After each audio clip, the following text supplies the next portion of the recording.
പരിശുദ്ധ പരമദിവ്യകാരുണ്യത്തിന് നേരവും ആരാധനയും സ്തുതിയും പുകഴ്ചയും ഉണ്ടായിരിക്കട്ടെ. പരിശുദ്ധ പരമദിവ്യകാരുണ്യത്തിന് നേരവും ആരാധനയും സ്തുതിയും പുകഴ്ചയും ഉണ്ടായിരിക്കട്ടെ. പരിശുദ്ധ പരമദിവ്യകാരുണ്യത്തിന് നേരവും ആരാധനയും സ്തുതിയും പുകഴ്ചയും ഉണ്ടായിരിക്കട്ടെ.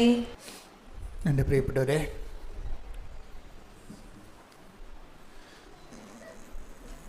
ഈ ദിവസങ്ങളിൽ നടന്ന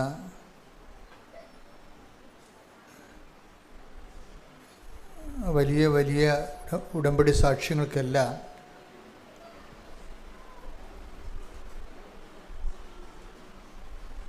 ഒരു കോമൺ ഫീച്ചറുണ്ട്.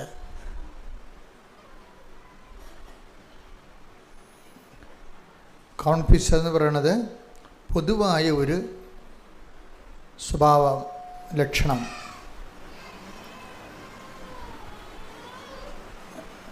അതായത് എന്താണ് ഈ പൊതുവായ ലക്ഷണം? ഈ ഒരു 4-5 സാക്ഷ്യങ്ങൾ, 4-5 ദിവസങ്ങളിലുള്ള സാക്ഷ്യങ്ങൾ ഒരുമിച്ച് കൂട്ടി പരിശോധിച്ചപ്പോഴാണ് എനിക്കത് മനസ്സിലായത്. ഇതിനെല്ലാം ഒരു കോമൺ ഫീച്ചർ വരുന്നുണ്ട്. പൊതുവായിട്ട് ലക്ഷണങ്ങൾ കോമണായിട്ട് എല്ലാ സാക്ഷ്യങ്ങളിലും കോമണായിട്ട് വരുന്നത്. അപ്പോൾ നമ്മൾക്കത് ഒരു സാക്ഷ്യങ്ങളിങ്ങനെ റെക്കർ ചെയ്ത് ഒരേ സെയിം കാര്യം തന്നെ വരുന്നുണ്ടെങ്കിൽ എനിക്ക് തോന്നുന്നത് നമുക്കത് ജനറലൈസ് ചെയ്യാൻ പറ്റുമെന്നാണ് തോന്നുന്നത്. ജനറലൈസ് ചെയ്തെന്ന് വെച്ച് കഴിഞ്ഞാൽ പൊതുവായിട്ട് ആപ്ലിക്കേറ്റ് ചെയ്യാൻ പറ്റും. അതിൻ്റെ പൊതു സ്വഭാവമാണ്. അങ്ങനെ പൊതുവായിട്ട് നമുക്ക് ആപ്ലിക്കേറ്റ് ചെയ്യാൻ പറ്റുന്ന കോമൺ ഫീച്ചേഴ്സുള്ള ഒരു 3-4 സാക്ഷ്യങ്ങൾ. ആ കോമൺ ഫീച്ചർ എന്ന് പറയുന്നത് കമ്മ്യൂണിക്കേഷനാണ്. കമ്മ്യൂണിക്കേഷൻ എന്ന് പറയുമ്പോൾ ദൈവമായിട്ടുള്ള സംഭാഷണം. പ്രാർത്ഥനയുടെ സാധാരണ ആചാരവട്ട പ്രാർത്ഥനയുടെ ലെവലെല്ലാം മാറിയിട്ട് മനുഷ്യൻ ജീവിത പ്രശ്നവുമായിട്ട് നേരിട്ട് മൽപ്പിടുത്തം നടക്കുന്ന സമയത്ത് ഉണ്ടാകുന്ന സ്വാഭാവികമായ എക്സ്പ്രഷൻസ്, സ്പോണ്ടേനിയസ് എക്സ്പ്രഷൻസ്, അതിലൂടെ ഇവർ ദൈവതിരുസന്നിധിയിൽ സംവേദിക്കാൻ ഉദ്ദേശിക്കുന്ന അവരുടെ മനസ്സിൻ്റെ അവസ്ഥകൾ, അതാണ് കമ്മ്യൂണിക്കേഷൻ എന്ന് ഞാൻ ഉദ്ദേശിച്ചത്. നമ്മൾ സാധാരണ ആൾക്കാരോട് സംസാരിക്കുന്ന പോലെ ദൈവത്തോട് സംസാരിക്കാൻ കഴിയുക. അത് ഈ ഉടമ്പടിയിൽ കുറച്ച് കൂടുതലാണ്. എല്ലാ മേഖലകളിലും ഉണ്ടത്. സാധാരണ വിശ്വാസി കുറച്ച് കഴിയുമ്പോൾ ദൈവത്തോട് മനസ്സുകൊണ്ടോ അല്ലെങ്കിൽ നാക്കുകൊണ്ടോ ഒക്കെ സംസാരിക്കാൻ തുടങ്ങും. ഉടമ്പടിയിലാകുമ്പോൾ ഇതിൽ കൂടുതലാണ്. കാര്യം എന്താണെന്ന് വെച്ച് കഴിഞ്ഞാൽ ഉടമ്പടിയിലുള്ളതെല്ലാം അതിൻ്റെ ഫോർമുല കറക്റ്റായിട്ട് പാലിച്ച് കഴിയുമ്പോൾ ഓട്ടോമാറ്റിക്കായിട്ട് നമ്മൾ ദൈവത്തോട് സംവദിക്കാൻ പറ്റിയ കപ്പാസിറ്റിയിൽ വളരും. ആൾ സ്നേഹത്തിൽ അങ്ങനെ വളരും. കാര്യം നമ്മൾ ചെയ്യുന്ന പ്രേക്ഷിത പ്രവർത്തനങ്ങൾ, ഉപവിപ്രവർത്തനങ്ങൾ, നമ്മൾ നടത്തുന്ന പ്രാർത്ഥനകൾ, അതൊക്കെ ഇങ്ങനെ കൂടിക്കൂടി വരുമ്പോൾ ഓട്ടോമാറ്റിക്കലായിട്ട് നമ്മുടെ സ്പിരിറ്റ് ലെവൽ കൂടും. പരിശുദ്ധാത്മാവ് ഭയങ്കര സംവേദനമാവും. നമ്മളറിയാതെ തന്നെ സംഭവിക്കുന്നതാണ്. ഇപ്പോൾ കുറേ ആൾക്കാർ മഴയൊക്കെ കൊണ്ട് പത്രം കൊടുക്കത്തില്ലേ? മഴയൊക്കെ കൊണ്ട് വെയിൽ കൊണ്ടും ഉപവസിച്ചൊക്കെയാണ് ആൾക്കാർ പത്രം കൊടുക്കുകയും വിശദീകരിക്കുകയും ചെയ്യും. മാതാവിനെക്കുറിച്ചൊക്കെ വിശദീകരിക്കുകയും ചെയ്യും. അപ്പം അങ്ങനെ കുറേ കഷ്ടപ്പാട് സഹിക്കുന്നത് കാണുമ്പോൾ, ദൈവത്തിന് വേണ്ടി ജോലി ചെയ്യുന്ന കാണുമ്പോൾ ദൈവവും ദൈവത്തിൻ്റെ ഭാഗത്തു നല്ല ശരിക്കും താഴേക്ക് ഇറങ്ങി വരും. നിങ്ങൾക്ക് ധൈര്യത്തോടെ സംസാരിക്കാൻ പറ്റുന്ന രീതിയിലേക്ക് മാറും. അപ്പം നമ്മൾ അറിയാതെ തന്നെ ദൈവത്തോട് സംസാരിക്കാൻ പറ്റുന്നൊരു പുതിയ ശീലം രൂപപ്പെട്ടു വരും. നിങ്ങൾക്കത് അറിയാമോയെന്നറിയത്തില്ല, പലർക്കും ഇപ്പോൾ ഈ ശീലമുണ്ട്. പലരും ദൈവത്തോട് സംസാരിക്കുന്നുണ്ട്. അങ്ങനെ ആ ലെവൽ വന്നു കഴിഞ്ഞാൽ അത് നമ്മൾ സംസാരിക്കാൻ വേണ്ടി സംസാരിക്കണമല്ല, ഈ കുറേ നാളിങ്ങനെ സുവിശേഷ വേലയൊക്കെ ചെയ്ത് വന്നപ്പോഴും, ദൈവത്തിന് വേണ്ടി പ്രവർത്തനങ്ങളൊക്കെ ചെയ്തു വന്നപ്പോഴും, വചനം പാലിച്ച് ജീവിച്ചപ്പോഴേ, അവൻ പറയുന്ന പോലെ തന്നെ ചെയ്തുകൊണ്ട് ജീവിച്ചു വന്നപ്പോൾ ഓട്ടോമാറ്റിക്കായിട്ട് നമ്മുടെ നമ്മുടെ മനസ്സിൽ രൂപപ്പെട്ട് വന്നതാണ് ഈ സംഭാഷണ ശൈലി. നമുക്ക് ഇൻറ്റിമസി, അത് സംഭാഷണം എങ്ങനെ വരണതാണത്? ദൈവമായിട്ട് നമ്മുടെ ഇൻറ്റിമസിയിലേക്ക് നമ്മളെ വളർത്തുന്നു എന്നതിൻ്റെ സൂചനയാണത്. നമുക്ക് ദൈവത്തോട് സംസാരിക്കാൻ തുടങ്ങുമ്പോൾ അതിൻ്റെ അർത്ഥം എന്തുകൊണ്ട് അങ്ങനെ സംസാരിക്കാൻ പറ്റണത്, നമ്മൾ ദൈവമായിട്ട് ഒരു ആത്മബന്ധം, ഇൻറ്റിമസി വെച്ചാൽ ആത്മബന്ധമായി. കാര്യം എന്താണ്? അവന് വേണ്ടിയാണ് നമ്മൾ പരീക്ഷ പ്രവർത്തനം ചെയ്യണത്. ദൈവത്തിൻ്റെ സ്നേഹത്തെ പ്രതിയാണ് നമ്മൾ ഉപപ്രവർത്തനങ്ങൾ ചെയ്യണത്. ദൈവത്തിൻ്റെ സ്നേഹത്തെ പ്രതിയാണ് നമ്മൾ വിശുദ്ധിയോടെ ജീവിക്കണത്. അപ്പോൾ ഇങ്ങനെയൊക്കെ വരുമ്പോൾ നമ്മൾ ദൈവമായിട്ടൊരു ഇൻറ്റിമസി ആയി കഴിയുമ്പോഴാണ് സംഭാഷണങ്ങൾ, ഇൻറ്റിമസി ആയിട്ടുള്ള ആൾക്കാർക്ക് അവർ സംഭാഷണങ്ങൾ വരും. അപ്പോൾ കഴിഞ്ഞ ദിവസങ്ങളിൽ ഡേവിസ് എന്നും പറഞ്ഞൊരു ചേട്ടൻ്റെ സാക്ഷിയാണ്. ഡേവിസ് ചേട്ടൻ്റെ സാക്ഷി എന്ന് പറയുന്നത്, ഡേവിസ് ചേട്ടൻ്റെ വൈഫിന്, തൃശ്ശൂരാണ്, ഡേവിസ് ചേട്ടൻ്റെ വൈഫിന് ക്യാൻസറാണ്, 3rd സ്റ്റേജാണ്. സാക്ഷി കിട്ടിയിട്ടുണ്ട്, ഞാൻ നോക്കി, നിങ്ങൾക്ക് നോക്കിയാൽ മനസ്സിലാവും. ഞാനീ പറയുന്ന സാക്ഷിനൊക്കെ നിങ്ങൾ ഒന്നുകൂടി നോക്കണം കേട്ടോ. ഞാൻ പറയുന്ന ആംഗിളിൽ നോക്കണം, അത് വേറൊരു കാഴ്ചയാണ്. അപ്പോൾ ഡേവിസ് ചേട്ടന് ബയോപ്സിയൊക്കെ എടുത്തു. ക്യാൻസറിൻ്റെ ഒത്തിരിയേറെ, ശ്വാസകോശത്തിൽ ക്യാൻസറാണ്. അപ്പോൾ ഇനി ട്രീറ്റ്മെൻറ്റിന് ചെല്ലണം. ട്രീറ്റ്മെൻറ്റിന് ചെല്ലണത് മുമ്പ് അവർ പറഞ്ഞ് വീട്ടിലോട്ട് വിട്ടിരിക്കുകയാണ്, പാകപ്പെട്ടിട്ട് വരാൻ വേണ്ടി. അപ്പോൾ വൈഫ് ഡേവിസിനോട് പറഞ്ഞത്, ഞാൻ ഉടമ്പടി എടുത്തതാണല്ല, നമുക്ക് പുതുക്കിയിട്ട് അമ്മനെ ചെന്ന് കണ്ട് കാര്യവും പറഞ്ഞ് പോകാമെന്ന് പറഞ്ഞു. അപ്പം അവർ പറഞ്ഞത്, അമ്മയെ ചെന്ന് കണ്ടിട്ട് ഞാനിങ്ങനെ ട്രീറ്റ്മെൻറ്റിന് പോവുകയാണെന്നുള്ളത് പറഞ്ഞിട്ട് പോകാമെന്ന് പറയും. അപ്പോൾ നമുക്ക് ഉണ്ടാകുന്നൊരു ഗുണം അതാണ്, പറഞ്ഞിട്ട് പോവുക എന്ന് പറഞ്ഞാൽ നമ്മളെ സംബന്ധിച്ചിടത്തോളം വലിയൊരു ആശ്വാസമാണ്, വലിയ ആശ്വാസമാണ്. കാര്യം സാധാരണ മനുഷ്യന്മാരോട് പറഞ്ഞ പോലെ അല്ലല്ലോ. അപ്പം അതുകൊണ്ട് പറഞ്ഞിട്ട് പോരാം. പക്ഷേ ഡേവിസേട്ടൻ പറയണത്, നിന്നെ എങ്ങനെ കൊണ്ടുപോകും? കാര്യം ശ്വാസം കിട്ടണില്ല, ശരിക്കും ആളിന് നിൽക്കാൻ പറ്റണില്ല, പിന്നെ ഇങ്ങനെ നടക്കണത്, ആളിന് നിൽക്കാൻ പറ്റണില്ല, പിന്നെ ഇങ്ങനെ നടക്കണത്. അപ്പം എങ്കിലും ആ മനുഷ്യൻ ഒരു നല്ല മനുഷ്യനാണ് കേട്ടോ. അയാളത് പറഞ്ഞ് ശരി ഞാൻ കൊണ്ടുപോകാമെന്ന് പറഞ്ഞ്. അപ്പോൾ അയാൾ പറയണേ, ഞാനിവിടെ ഒരു കണക്കിന് ആളെ താങ്ങിപ്പിടിച്ച് ഇവിടെ ബസ്സിലാണെങ്കിൽ ഇവിടെ കൊണ്ടുവന്ന് അപ്പുറത്ത് ഇറക്കി കഴിഞ്ഞപ്പോൾ ഒരു ചുവട് വിളക്ക് ഇങ്ങോട്ട് വരാൻ പറ്റണില്ല, അവിടെ തളർന്നിരിക്കണ അവസ്ഥയായി, പറ്റണില്ല, അത്രയും ആപത്ത് പോയി. അപ്പോൾ ആ മനുഷ്യൻ എന്ത് ചെയ്ത്, അമ്മയുടെ മുമ്പിൽ വന്നല്ലോ എന്ന് പറഞ്ഞുള്ള എടുത്ത് എന്നതുപോലെ ഈ മനുഷ്യൻ വിയർത്തൊലിച്ച് ആളെ കൊണ്ടുവന്ന് ഇവിടെ അമ്മയുടെ മുമ്പിൽ നിർത്തിയിട്ട് അമ്മയോട് ചോദിക്കൂ, ഞങ്ങളുടെ അവസ്ഥ കണ്ട എന്ന് ചോദിക്കൂ. അതാണ് ഇൻറ്റിമസി എന്ന് പറയുന്നത്. അതാണ് ഇൻറ്റിമസി എന്ന് പറയുന്നത്. ഞങ്ങളുടെ അവസ്ഥ കണ്ട എന്ന് പറയുമ്പോൾ ഈ മനുഷ്യൻ കരഞ്ഞു പോകും. ആത്മാർത്ഥതയോടെ അദ്ദേഹം വന്ന് മാതാവിൻ്റെ അടുത്ത് നിൽക്കുകയാണ്. അപ്പോൾ ഇനി എന്താ സംഭവിച്ചു കഴിഞ്ഞാൽ, ഇത് പറഞ്ഞിട്ട് ഇദ്ദേഹം പുതുക്കാൻ വേണ്ടി ഇവിടെ ആളെ കൊണ്ട്, മാതാവിനെ കൊണ്ടൊന്ന് കാണിച്ച് വരവേൽപ്പിച്ചിട്ട് ഇദ്ദേഹം പുതുക്കാൻ വേണ്ടി പോകും. പുതുക്കാൻ പോകുമ്പോൾ നിങ്ങൾക്കറിയാമല്ലോ, ഒരു നില കയറേണ്ടി വരും പുതുക്കാൻ വേണ്ടി. അപ്പോൾ ഈ ആളെ കൊണ്ട് മുകളിലോട്ട് കയറാൻ പാടാണ്. എങ്കിലും ആ മനുഷ്യൻ പരാതികളൊന്നും പറയാതെ ഈ ആളെ പേഷ്യൻറ്റിനെ എടുത്തുന്ന രീതിയിൽ പുതുക്കണ നിലയിൽ ചെല്ലുമ്പോൾ തന്നെ എന്താണ് ചോദിച്ചു പോയിരിക്കണത്, ഞങ്ങളുടെ അവസ്ഥ കണ്ട എന്നാ ചോദിച്ചത്. അതാണ് ഇത്ര ചോദിച്ചുള്ളൂ, വേറെ ചോദിച്ചില്ല. പുതുക്കണ സ്ഥലത്ത് ചെന്നപ്പോൾ തന്നെ സുഗന്ധാഭിഷേകം അടിക്കാൻ തുടങ്ങി. ഡേവിസ് ചേട്ടൻ പറയണത്, ഞാൻ പിന്നെ പുതുക്കി ഞങ്ങൾ ഇവിടുന്ന്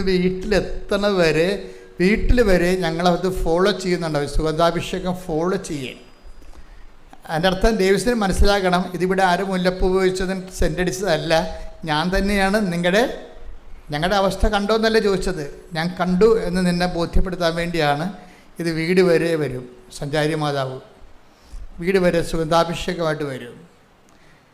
വന്നു കഴിഞ്ഞതിന് ശേഷം ഇദ്ദേഹം പിറ്റേ ദിവസം RCC പോവും. RCC പോയിട്ട് ട്രീറ്റ്മെൻറ്റ് തുടങ്ങാൻ വേണ്ടി രണ്ടാമത് സ്കാൻ ചെയ്യും. അപ്പോൾ ഡോക്ടർ ചോദിക്കും, ഏയ് നമ്മൾ കണ്ടതൊന്നും ഇപ്പം ഇതിൻ്റെ അത് കാണുന്നില്ലല്ലോ എന്ന് പറയും.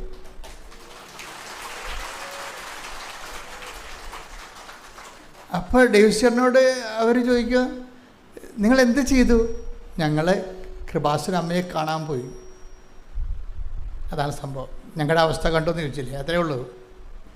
ഓപ്പറേഷനില്ല, മരുന്നില്ല, അമ്മയെ ഒന്ന് കണ്ടതാണ്. ആ ഇൻറ്റിമസിയാണ് സംഭവം. നമ്മളെപ്പോഴും നമ്മൾ ശ്രദ്ധിക്കണം, എവിടെയാണ് നമ്മൾ വരണത്, എന്താണെന്നുള്ളത് ഇതുപോലെ നേരിട്ട് പറയാൻ കഴിയണം. കമ്മ്യൂണിക്കേഷൻ ലെവൽ ഡെവലപ്പ് ചെയ്ത് വരണം. കമ്മ്യൂണിക്കേഷൻ ലെവൽ പ്രാർത്ഥിച്ച്, കർത്താവായ ദൈവമേ, ഞങ്ങളുടെ ഉടമ്പടി ജീവിതം ദൈവത്തിന് ബോധ്യമാകാൻ വേണ്ടി മാത്രം ഞങ്ങളെ വിശ്വാസത്തിലും ദൈവസ്നേഹത്തിലും വളർത്തണമേ. ഞങ്ങളെ വിശ്വാസത്തിലും ദൈവസ്നേഹത്തിലും വളർത്തണമേ. ശ്രദ്ധിക്കട്ടെ. ഹല്ലേലൂയ, ഹല്ലേലൂയ, ഹല്ലേലൂയ, ആരാധന, ആരാധന. ഹല്ലേലൂയ, ഹല്ലേലൂയ. യേശുവേ, ഞങ്ങളുടെ വിശ്വാസം വർദ്ധിപ്പിക്കണമേ, ദൈവസ്നേഹം വർദ്ധിപ്പിക്കണമേ.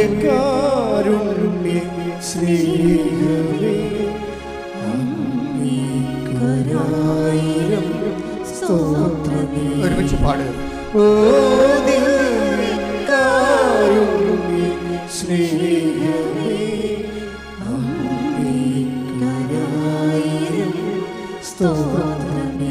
പരിശുദ്ധ പരമദിവ്യകാരുണ്യത്തിന് നേരവും ആരാധനയും സ്തുതിയും പുകഴ്ചയും ഉണ്ടായിരിക്കട്ടെ. പരിശുദ്ധ പരമദിവ്യകാരുണ്യത്തിന് നേരവും ആരാധനയും സ്തുതിയും പുകഴ്ചയും ദിവ്യകാരുണ്യ സ്നേഹമേ.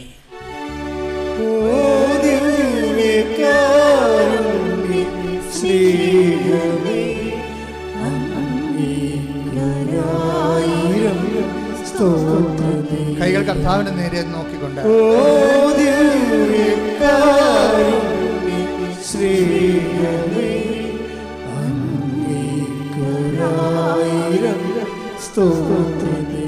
പരിശുദ്ധ പരമദിവ്യകാരുണ്യത്തിന് ആരാധനയും സ്തുതിയും പുകഴ്ചയും ഉണ്ടായിരിക്കട്ടെ.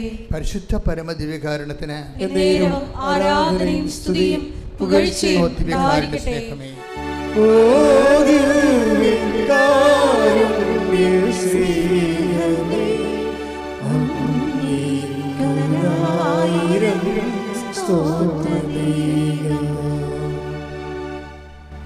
എപ്പോഴും വരെ രണ്ടാമതൊരു സാക്ഷ്യമുള്ളത് കമ്മ്യൂണിക്കേഷൻ ലെവലിലെ സാക്ഷ്യങ്ങൾ നോക്കിയാണ്.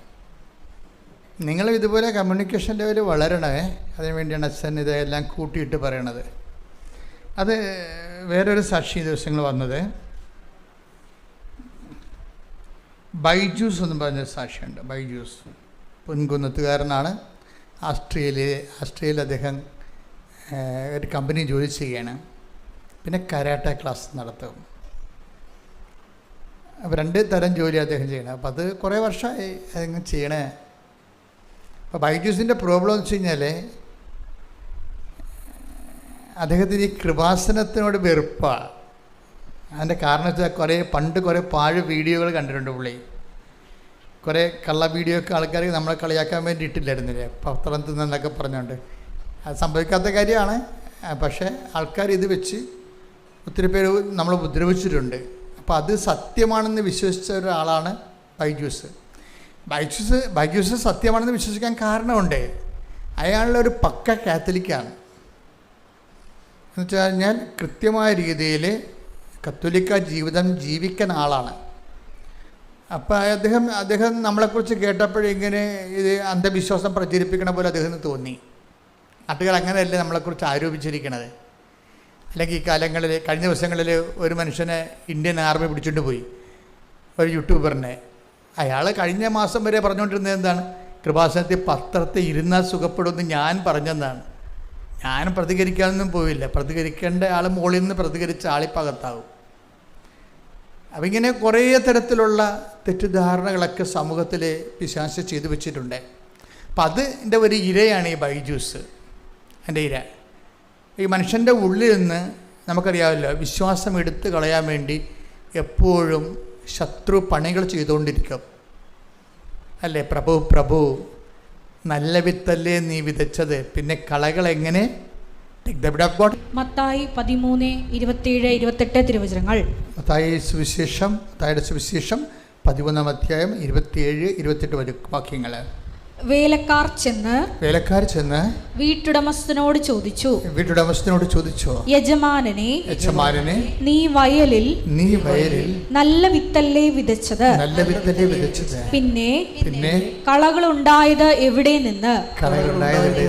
അവൻ പറഞ്ഞു, ശത്രുവാണ് ഇത് ചെയ്തത്. അപ്പൊ നമ്മൾ എത്ര നല്ല വിത്ത് വിതച്ചാലും ശത്രു അവന്റെ ജോലി ചെയ്യും. ഇപ്പം കൃപാസനത്തെക്കുറിച്ച് ഒത്തിരിയേറെ തെറ്റിദ്ധാരണകൾ സമൂഹത്തിൽ ഓൾറെഡി കിടക്കുന്നുണ്ട്. ശത്രു ചെയ്ത പരിപാടിയാണ്. അതെന്തുകൊണ്ടാണ് കൃപാസനത്തിൽ മാത്രം ഇങ്ങനെ, കൃപാസനത്തെക്കുറിച്ച് മാത്രം എന്തുകൊണ്ടാണ് ഇത്രയും എന്തുകൊണ്ടാണ്? അതുകൊണ്ട് നിങ്ങൾക്ക് മനസ്സിലാകാം, സാത്താൻ വളരെയേറെ ശ്രദ്ധയോടുകൂടിയാണ് കൃപാസനത്തെ ശ്രദ്ധിക്കണത്. അമ്മയുടെ തനി സാന്നിധ്യം ഉള്ളത് കൊണ്ട് ഇവിടെ ആത്മാക്കൾ വീണ്ടെടുക്കുമെന്ന് സാത്താന് നല്ല കൃത്യമായിട്ട് അറിയാം. അതുകൊണ്ട് തന്നെ അവൻ്റെ പിണിയാളുകളെ കൊണ്ട് അവൻ ഇതുപോലെ കള്ളപ്രചരണങ്ങൾ നടത്തിച്ചുകൊണ്ടിരിക്കും. അതുകൊണ്ട് തന്നെ ഇങ്ങനെയുള്ള സാധനങ്ങൾ കേൾക്കുമ്പോൾ ഞാൻ മിക്കവാറും കേൾക്കത്തില്ല. എന്താ കാരണം വെച്ചാൽ കേൾക്കണതുകൊണ്ട് വലിയ പ്രത്യേകിച്ച് കാര്യമൊന്നുമില്ല. അതുകൊണ്ടാണ് ഒരു കാര്യമില്ല. കാര്യം നമ്മുടെ സുവിശേഷ വേലയായിട്ട് മുന്നോട്ട് പോകും. എന്തുകൊണ്ടാണ് കേൾക്കണത് വലിയ കാര്യമില്ലെന്ന് പറയാൻ കാര്യം വെച്ച് കഴിഞ്ഞാൽ, നമ്മൾ ചെയ്യേണ്ട ഇത്രയേ ഉള്ളൂ. നമ്മൾ യുദാസിനെ കർത്താവ് അപ്പം മുക്കി കൊടുത്ത്, എന്നിട്ട് എന്താ പറഞ്ഞത്? മനുഷ്യപുത്രൻ എഴുതപ്പെട്ടിരിക്കുന്ന പോലെ കടന്നു പോകും, നീ ചെയ്യാനുള്ളത് വേഗം ചെയ്യുക. അതാണ് നിലപാടതാണ്. യോഹന്നാൻ 13:27. അപ്പക്കഷ്ണം സ്വീകരിച്ചതിനെ തുടർന്ന് സാത്താൻ അവനിൽ പ്രവേശിച്ചു. യേശു അവനോട് പറഞ്ഞു, നീ ചെയ്യാനിരിക്കുന്നത് വേഗം ചെയ്യുക. ആരോടാ പറഞ്ഞത്? യുദാസിനോടല്ല. അപ്പക്കഷ്ണം സ്വീകരിച്ച ഉടനെ സാത്താൻ അവനിൽ പ്രവേശിച്ചു. യേശു അവനോട് പറഞ്ഞു. ആരോട് പറഞ്ഞു? സാത്താനോട്. അതാണ് സംഭവം. നീ ചെയ്യാനുള്ളത് വേഗം ചെയ്യുക. ഇതിനോട് ബന്ധപ്പെട്ടാണ് ഒരു വചനം ലിങ്ക് ചെയ്ത് വരണത്. മനുഷ്യപുത്രൻ, നീ എന്ത് ചെയ്താലും മനുഷ്യപുത്രൻ അവനെക്കുറിച്ച് എഴുതപ്പെട്ടിരിക്കുന്ന പോലെ കടന്നു പോകും. ഇത് ഒരു ജീവിത നിലപാടാണ്. ഞാനത് കർത്താവിൻ്റെ ഇന്ന് പഠിച്ചതാണ്. എന്നുവെച്ചാൽ നമ്മളെക്കുറിച്ച് ആക്ഷേപങ്ങൾ, ഇപ്പം നിങ്ങൾക്ക് ഏഷണി, വൈരാഗ്യം, നിങ്ങളുടെ ജോലി മുടക്കുക, കല്യാണം മുടക്കുക, അല്ലേ, നിങ്ങളുടെ താത്തിക്കിട്ടുക, ഗ്രൂപ്പിസമായിട്ട് നിങ്ങളെ ഒഴിവാക്കുക, ഇങ്ങനെ ഒത്തിരി അഭ്യാസങ്ങൾ കുടുംബങ്ങളിലും നിങ്ങൾ ജോലി ചെയ്യുന്ന സ്ഥലങ്ങളിലും സ്കൂളിലും എല്ലായിടത്തും നടക്കും. സ്കൂളെന്ന് പറയണ്ട, എല്ലാ മനുഷ്യൻ്റെ സമാജങ്ങളിലെല്ലാം ഇത് നടക്കും. അപ്പോൾ നമ്മുടെ നിലപാടെന്താണ്? നമ്മൾ ഉടനെ അവിടെ വാക്കത്തേക്ക് പിടിക്കാൻ പോവുക? ഇല്ല. നമ്മളെന്ത് ചെയ്യും? സാത്താന് ചെയ്യാനുള്ള ചെയ്യട്ടെ. കാര്യം എന്താ? സാത്താനേക്കാൾ വലിയ ആയുധമാണ് നമ്മുടെ കയ്യിലുള്ളത്. എന്താണ്? മനുഷ്യപുത്രൻ, അവനെക്കുറിച്ച് പിതാവിൻ്റെ തിരുമനസ്സിൽ എന്തെഴുതിയിരിക്കുന്നു, സുവിശേഷത്തിൽ എന്താണ് നമ്മൾ ചെയ്യണമെന്ന് പറഞ്ഞിരിക്കുന്നത്, അതാണ് എഴുതപ്പെട്ടിരിക്കുന്നത്. പ്രവചനങ്ങൾ മാത്രമല്ല, സുവിശേഷത്തിൽ ഒരു വിശ്വാസി ഇങ്ങനെയുള്ള സാഹചര്യങ്ങളിൽ എന്ത് ചെയ്യണമെന്നാണ് സുവിശേഷം എഴുതിയിരിക്കുന്നത്. മനുഷ്യപുത്രൻ എഴുതപ്പെട്ടിരിക്കുന്ന പോലെ കടന്നു പോകും. എന്താണ്? ശത്രുക്കളെ വേണ്ടി പ്രാർത്ഥിക്കുവാൻ, ദ്രോഹിക്കുന്നവരെ ആശീർവദിക്കുവാൻ, ആശീർവദിക്കുക മാത്രമേ ചെയ്യാവൂ. ടേക്ക് ദി ബെഡ് ശ്രദ്ധിക്കട്ടെ. ഹല്ലേലൂയ ഹല്ലേലൂയ ഹല്ലേലൂയ ഹല്ലേലൂയ ഹല്ലേലൂയ ഹല്ലേലൂയ. ലൂക്ക 6:27. എന്റെ വാക്ക് ശ്രവിക്കുന്ന നിങ്ങളോട് ഞാൻ പറയുന്നു, ശത്രുക്കളെ സ്നേഹിക്കുവിൻ, നിങ്ങളെ ദ്വേഷിക്കുന്നവർക്ക് നന്മ ചെയ്യുവിൻ, ശപിക്കുന്നവരെ അനുഗ്രഹിക്കുവിൻ, അധിക്ഷേപിക്കുന്നവർക്ക് വേണ്ടി പ്രാർത്ഥിക്കുവിൻ. ഇതാണ് എഴുതപ്പെട്ടിരിക്കുന്നത്. പിടിയിട്ടില്ലേ? ഇതാണ് എഴുതപ്പെട്ടിരിക്കുന്നത്.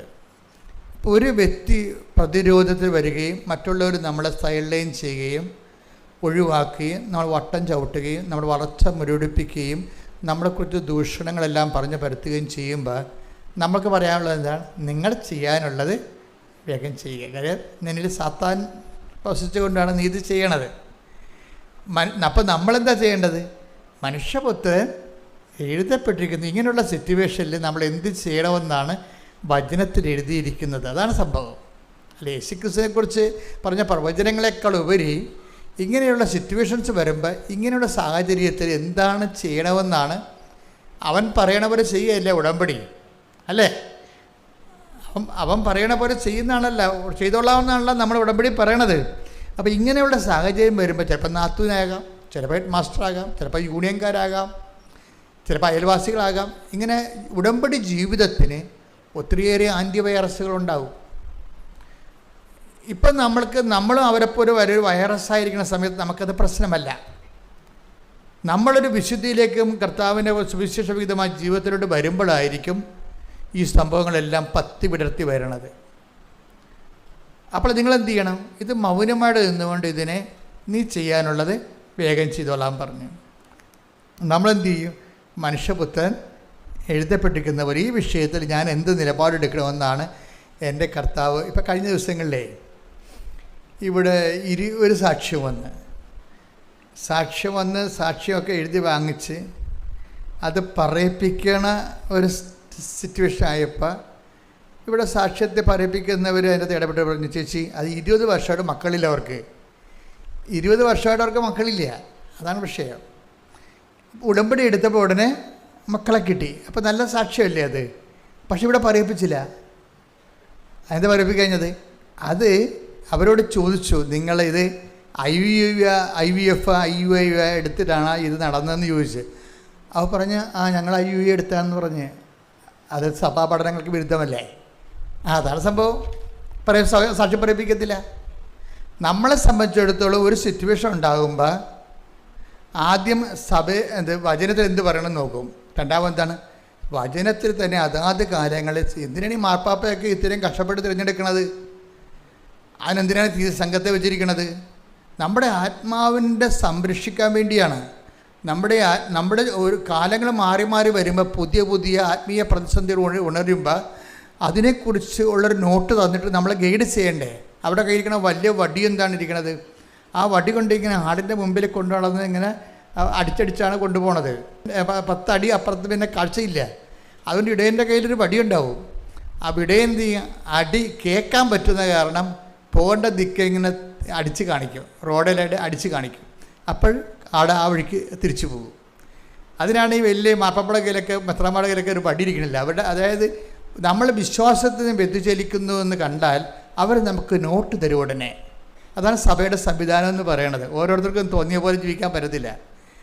അതിന് കർത്താവിൻ്റെ വചനമുണ്ട്, വചനത്തെക്കുറിച്ചുള്ള കൃത്യമായ വ്യാഖ്യാനമുണ്ട്. അതിന് ആ ജീവിത രീതിയിൽ ഒരു പുതിയ കാലം വരുമ്പോൾ, പുതിയ ശാസ്ത്രം, പുതിയ ഓപ്ഷൻസ് വരുമ്പോൾ അത് ദൈവഹിത പ്രകാരമാണോ എന്നുള്ളത് വ്യാഖ്യാനിച്ചിട്ട് കറക്റ്റ് വഴി പറഞ്ഞു തരൂ. അതിനാണ് ഇടയനെന്ന് പറയണത്. കർത്താവന്മാരൊക്കെ നമ്മൾ എന്താ വിളിക്കണത്? ഇടയനെന്നാണ് വിളിക്കണത്. അവരെഴുതുന്ന ലേഖനങ്ങൾക്ക് എന്താ പറയണത്? ഇടയ ലേഖനം എന്നാണ് പറയണത്. അപ്പോൾ നമ്മളെപ്പോഴും നമ്മൾ ശ്രദ്ധിക്കേണ്ട ഒരു കാര്യം എന്ന് വെച്ച് കഴിഞ്ഞാൽ ഈ സഭ ചെയ്തുകൊണ്ടിരിക്കുന്ന കാര്യങ്ങൾ ഇപ്പോൾ നമുക്കൊരു സംശയം വന്നാൽ നമ്മൾ വന്ന് ചോദിക്കും, ഇതെങ്ങനെയാണ് കാര്യം. നമ്മളിവിടെ ഈ കുറച്ച് നാളല്ലേ ജീവിക്കത്തുള്ളൂ. എത്ര കാലം ജീവിക്കും? മാക്സിമം വന്നാൽ 70 കൊല്ലം ജീവിക്കും. 70 കൊല്ലം കഴിഞ്ഞുള്ള ജീവിതം. ഇപ്പോൾ മാർപ്പാപ്പയാണെന്ന് മെത്താന്മാരൊക്കെ 75 വർഷം, അച്ഛന്മാരൊക്കെ ഇപ്പോൾ ഞാനുൾപ്പെടെയുള്ളവർ 75 വയസ്സ് റിട്ടയർ ചെയ്യാൻ പറഞ്ഞിരിക്കും. പിന്നെ ബുദ്ധിബോധമൊന്നും ഉണ്ടാകത്തില്ലെന്ന് നമുക്കറിയാം. 75 വയസ്സ് കഴിഞ്ഞാൽ തന്നെ റിസൈൻ ചെയ്തിട്ട് പ്രീസ്റ്റ് പോലെ പോയിരിക്കാൻ പറയും. അവിടെ ഉള്ള തന്നെ കഞ്ഞിയും കുടിച്ച് ചാപ്റ്റർ കോഴ്സ് ചെയ്യോടെ. അത്ര ടൈമുള്ളത് നമുക്ക്. അത് കഴിഞ്ഞാൽ പിന്നെ നമുക്ക് ബുദ്ധി ഉണ്ടാകത്തില്ല, ഓർമ്മ ഉണ്ടാകത്തില്ല, വല്ലതുമൊക്കെ വിളിച്ച് പറയും. അപ്പോൾ സഭ ഈ വിഷയത്തിലെല്ലാം വളരെ കരുതലുള്ള ആണ്. ജനങ്ങളെക്കുറിച്ച് അവരുടെ വിശ്വാസ ജീവിതത്തെക്കുറിച്ച് കരുതലാണ്. ജനങ്ങൾക്കും അതുപോലുള്ള ഒരു കരുതൽ വേണം. എന്താ കരുതൽ വേണ്ടത്? അതായത് നമ്മൾ ചെയ്യുന്ന കാര്യങ്ങൾ അവൻ പറഞ്ഞ പോലെ തന്നെയാണോ? മനസ്സിലായി? അതാണ് നമ്മുടെ ജീവിതം എന്ന് പറഞ്ഞാൽ നിങ്ങൾ ഉടമ്പടി എടുത്താലും എടുത്തില്ലെങ്കിലും ഓപ്ഷൻ ഉടമ്പടിയേ ഉള്ളേ. മനസ്സിലായില്ലേ? ഉടമ്പടി എടുത്താലും എടുത്തില്ലെങ്കിലും നമ്മുടെ തിരഞ്ഞെടുപ്പ് എന്താണ്? ജീവിത ഉടമ്പടിയാണ്. ദൈവത്തോട് പറഞ്ഞിരിക്കുന്ന പോലെ തന്നെ ദൈവം നമ്മോട് പറഞ്ഞിരിക്കുന്ന പോലെ തന്നെ ചെയ്യുകയാണ് ജീവിതം. അങ്ങനെയുള്ളവർ എന്താണ് ഉദ്ദേശിക്കുന്നത്? അവരിവിടെ ഉള്ള വിജയമോ അത് തന്നെ ഇവിടെയുള്ള മൽപ്പിടുത്തമോ അതിൻ്റെ അകത്തുള്ള ജയമോ ഒന്നും അല്ല ഉദ്ദേശിക്കുന്നത്. എന്താണ്? നിത്യതയാണ് ഉദ്ദേശിക്കുന്നത്. അതാണ് ഉടമ്പടിയുടെ യഥാർത്ഥ ഉടമ്പടിയിൽ നമുക്ക് വരുന്നൊരു ഗുണമെന്ന് പറയുന്നത്. നിത്യത എപ്പോഴും ഇപ്പം ഞാൻ എന്തുകൊണ്ടാണ് ഇവിടെ നിൽക്കണത്? എന്തുകൊണ്ടാണ് നമുക്ക് ഉടമ്പടി കിട്ടിയത്? മാതാവിൻ്റെ പ്രത്യക്ഷീകരണം സംഭവിച്ചത് കൊണ്ടല്ലേ ഉടമ്പടി കിട്ടിയത്. ഉടമ്പടി കിട്ടിയത് നമുക്ക് മാതാവിൻ്റെ പ്രത്യക്ഷീകരണം 2004 സംഭവിച്ചതാണ്. അത് 10 കൊല്ലം അതിനെക്കുറിച്ച് യാതൊരു ടോക്കുമില്ല. 10ാമത്തെ കൊല്ലം ഞാൻ വാടിപ്പെട്ടി പോയപ്പോൾ പറഞ്ഞു, നീ അകത്ത് കയറണ്ട, ഇവിടെ നിന്നാൽ മതി എന്ന് പറഞ്ഞു. അഭ്യാസമൊന്നും വേണ്ട. കാര്യം എന്താണ്?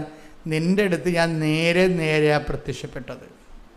ഇവിടെ ഞാനൊരു നിഴൽ പോലെയാണ് പ്രത്യക്ഷപ്പെട്ടത്. അവരെന്ത് മനോഹരമായിട്ടാണ് ആ പ്രത്യക്ഷീകരണത്തെ അംഗീകരിച്ചിരിക്കുന്നത്. നീ ആരെയൊക്കെ പേടിച്ചത് പൂത്തിവെച്ചില്ലേ, നിൻ്റെ ആത്മകാര്യത്തിന് കടമാണെന്ന് പറഞ്ഞ്. അതാണ് എന്നെ കാത്തു കയറ്റാഞ്ഞത്. നീ മരിച്ചു ചെന്നാൽ നിനക്കിത് കടമാകുമെന്ന് പറഞ്ഞു. അപ്പോൾ ഞാൻ പിന്നെ രണ്ടും കലപ്പ് ഇവിടെ വന്നു വെച്ചാൽ എന്ത് ചെയ്യുന്നറിയാമോ? ഒരു തൂണെടുത്ത് വെച്ചിട്ട് ആദ്യം അമ്മ മാതാവ് പ്രത്യക്ഷപ്പെട്ട സ്ഥലത്ത് ലൂർദ് മാതാവിനെ പ്രതിഷ്ഠിച്ചു. അതാണ് ആ മാതാവ്. ആദ്യം പ്രതിഷ്ഠിച്ച മാതാവ് അവിടെ ഇരിക്കണത്. ഇവിടെ പുതുക്കുന്ന സ്ഥലത്തിരിക്കണില്ലേ, അതാ മാതാവാണ്. മാതാവിനെ പ്രതിഷ്ഠിച്ചിട്ട് ഒരു പ്രാർത്ഥനയും തുടങ്ങി. അമ്മയുടെ പ്രത്യക്ഷീകരണത്തിൻ്റെ ദശവത്സര പ്രാർത്ഥനയിൽ അമ്മ ആഗ്രഹിക്കുന്നൊരു കൃപാവര പദ്ധതി കൃപാസനത്തിലും ഞങ്ങളുടെ കുടുംബത്തിലും നിറവേറാൻ ഇടയാക്കണം. ജനങ്ങൾക്ക് ചീട്ടടിച്ചു കൊടുത്ത് കൊച്ചു പ്രാർത്ഥന അടിച്ചു കൊടുത്തിട്ട് അമ്മയുടെ പ്രത്യക്ഷീകരണത്തിൻ്റെ ഭാഗമായി അമ്മ ആഗ്രഹിക്കുന്ന ഒരു കൃപാവര പദ്ധതി കൃപാസനത്തിലും ഞങ്ങളുടെ കുടുംബത്തിലും നിറവേറാൻ ഇടയാക്കണമേ. എന്നിട്ട് ഇവിടെ ഉള്ളവർക്കെല്ലാം കൊടുത്തിട്ട് അവസാനം ഞാനൊരു ജോസി എന്ന് സഹോദരൻ്റെ കൂടെ ഇപ്പോഴും എൻ്റെ കൂടെ ഉണ്ട്. ഞാൻ ജോസി പറഞ്ഞപ്പോൾ, ജോസി ഇതിൻ്റെ ഒരു 10,000 കോപ്പി അടിക്കണം, മല ഇറങ്ങി വരുന്ന എല്ലാവർക്കും കൊടുക്കണമെന്ന് പറഞ്ഞു. മല കിടക്കാൻ പോണില്ലേ, അതിൻ്റെ ചവിട്ടിപ്പോയി നിന്നിട്ട് ഇറങ്ങി വരുന്ന അണ്ണന്മാർക്കെല്ലാം കൊടുക്കണം. മാതാവിൻ്റെ പ്രത്യക്ഷീകരണത്തിന് വേണ്ടി പ്രാർത്ഥിക്കാൻ, അതിൻ്റെ സ്ഥിരീകരണത്തിന് വേണ്ടി പ്രാർത്ഥിക്കാൻ. അപ്പോൾ ഈ ഒരു ബോധം ഇങ്ങനെ 6 മാസം കഴിഞ്ഞപ്പോഴാണ് അമ്മ ഉടമ്പടി പ്രാർത്ഥന തരണത്. അതാണ് അമ്മ ആഗ്രഹിക്കുന്ന കൃപാവര പദ്ധതി എന്ന് പറയുന്നത്. അമ്മ ചോദിച്ചത് എന്താ? അമ്മ ആഗ്രഹിക്കുന്നൊരു കൃപാവര പദ്ധതി കൃപാസനത്തിലും ഞങ്ങളുടെ കുടുംബത്തിലും നിറവേറാൻ ഇടയാക്കണം. അപ്പോൾ കൃപാസനത്തിൽ നിറവേറണം. അത് എന്ത് പ്രാർത്ഥന എന്ന് എനിക്ക് തന്നെ അറിയാൻ പാടില്ല. ഞാൻ വാടിപ്പടിയിൽ നിന്ന് ഇറങ്ങിയപ്പോൾ എൻ്റെ നാക്കിൽ വന്ന പ്രാർത്ഥനയാണത്. അമ്മ ആഗ്രഹിക്കുന്നൊരു കൃപാവര പദ്ധതി കൃപാസനത്തിലും ഞങ്ങളുടെ കുടുംബത്തിലും നിറവേറാൻ ഇടയാക്കണമേ. അപ്പം കുടുംബത്തിൽ എന്തെങ്കിലും പ്രശ്നം ഉണ്ടെങ്കിൽ ഈ പ്രത്യക്ഷീകരണം കൊണ്ട് ദൈവം കലക്കും, ഒരു സംശയമില്ല കാര്യം. കുടുംബത്തിൽ എന്തെങ്കിലും പ്രശ്നമുണ്ടെങ്കിൽ വൃത്തിയും മേനയുടെ നേരെ ചൊവ്വയാണ് ഉടമ്പടി ജീവിക്കണമെന്നുണ്ടെങ്കിൽ വിവരം അറിയും. കാര്യം എന്താ? ഇത് സീൽഡാണ്. എന്തിൻ്റെ സീൽഡാണ്? അമ്മയുടെ പ്രത്യക്ഷീകരണത്തിൻ്റെ സീൽഡാണ്. ഞാൻ പ്രത്യക്ഷീകരണം ഏറ്റുപറഞ്ഞ് എന്ത് വന്നോടുത്ത് വെച്ച് കാണാം, അല്ലെങ്കിൽ ദൈവം കണ്ടോളൂ എന്നും പറഞ്ഞുകൊണ്ട് 2004 സംഭവിച്ച അമ്മയുടെ പ്രത്യക്ഷീകരണം ഞാൻ റിസ്ക് എടുത്ത് ഏറ്റുപറഞ്ഞപ്പോഴാണ് അമ്മ അത് ഉടമ്പടി പ്രാർത്ഥനയ്ക്ക് കൺവേർട്ട് ചെയ്ത് തന്നത്.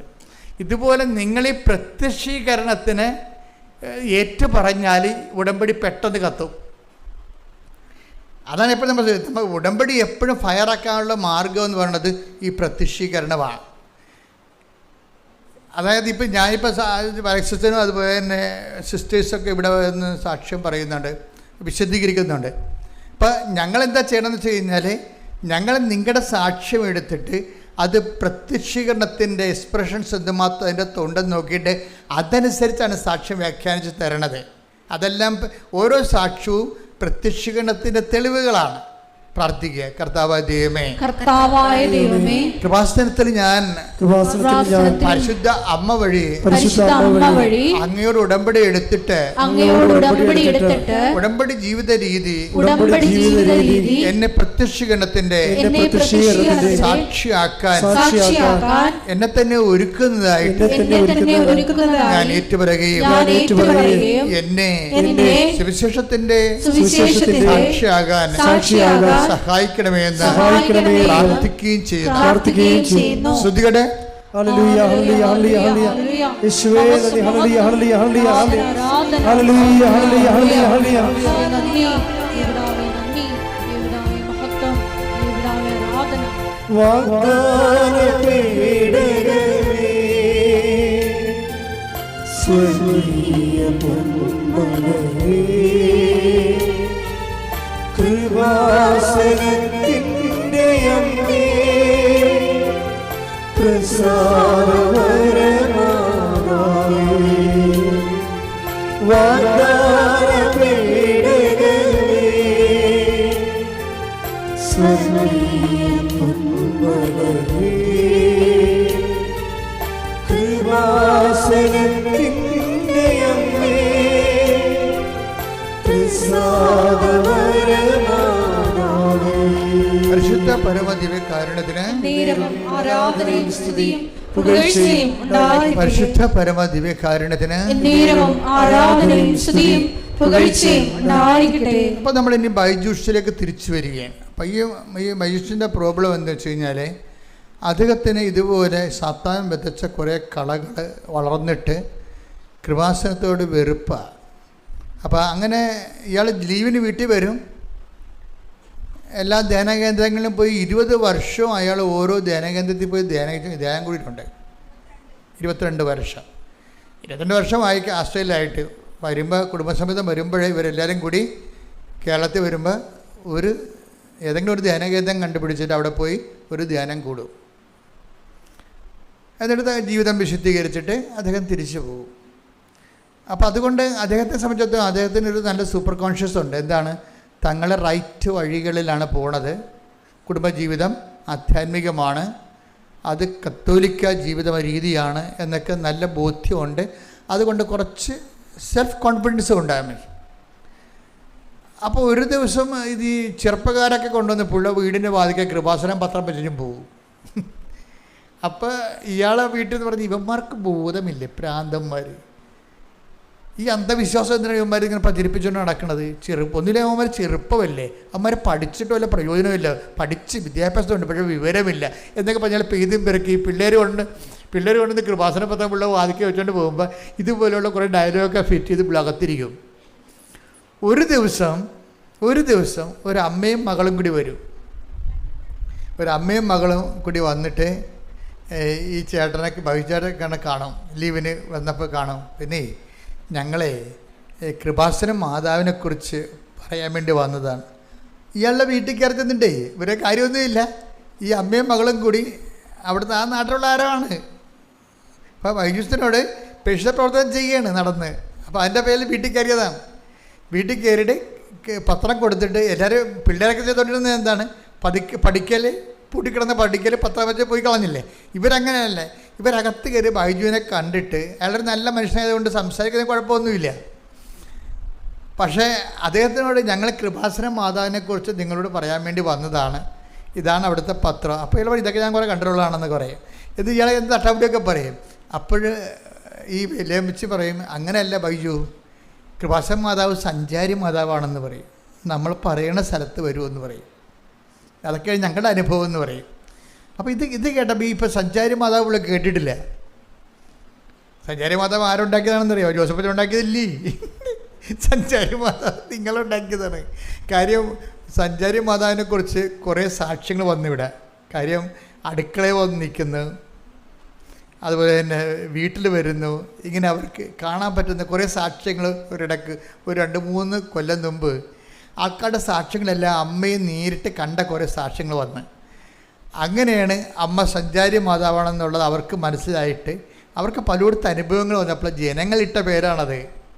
അപ്പോൾ അത് ശരിക്കും പറഞ്ഞാൽ ജനങ്ങളുടെ എല്ലാവരും അത്ര അനുഭവമുള്ള ഒത്തിരി പേരുണ്ട്, ആയിരക്കണക്കിന് പേരുണ്ട്. മാതാവ് അവരുടെ വീട്ടിലെത്തണതായിട്ട് സ്വപ്നം കണ്ടതും ദർശനം കണ്ടതും നേരെ ചൊവ്വേ കണ്ടതും ഒക്കെ ഒത്തിരി പേരുണ്ട്.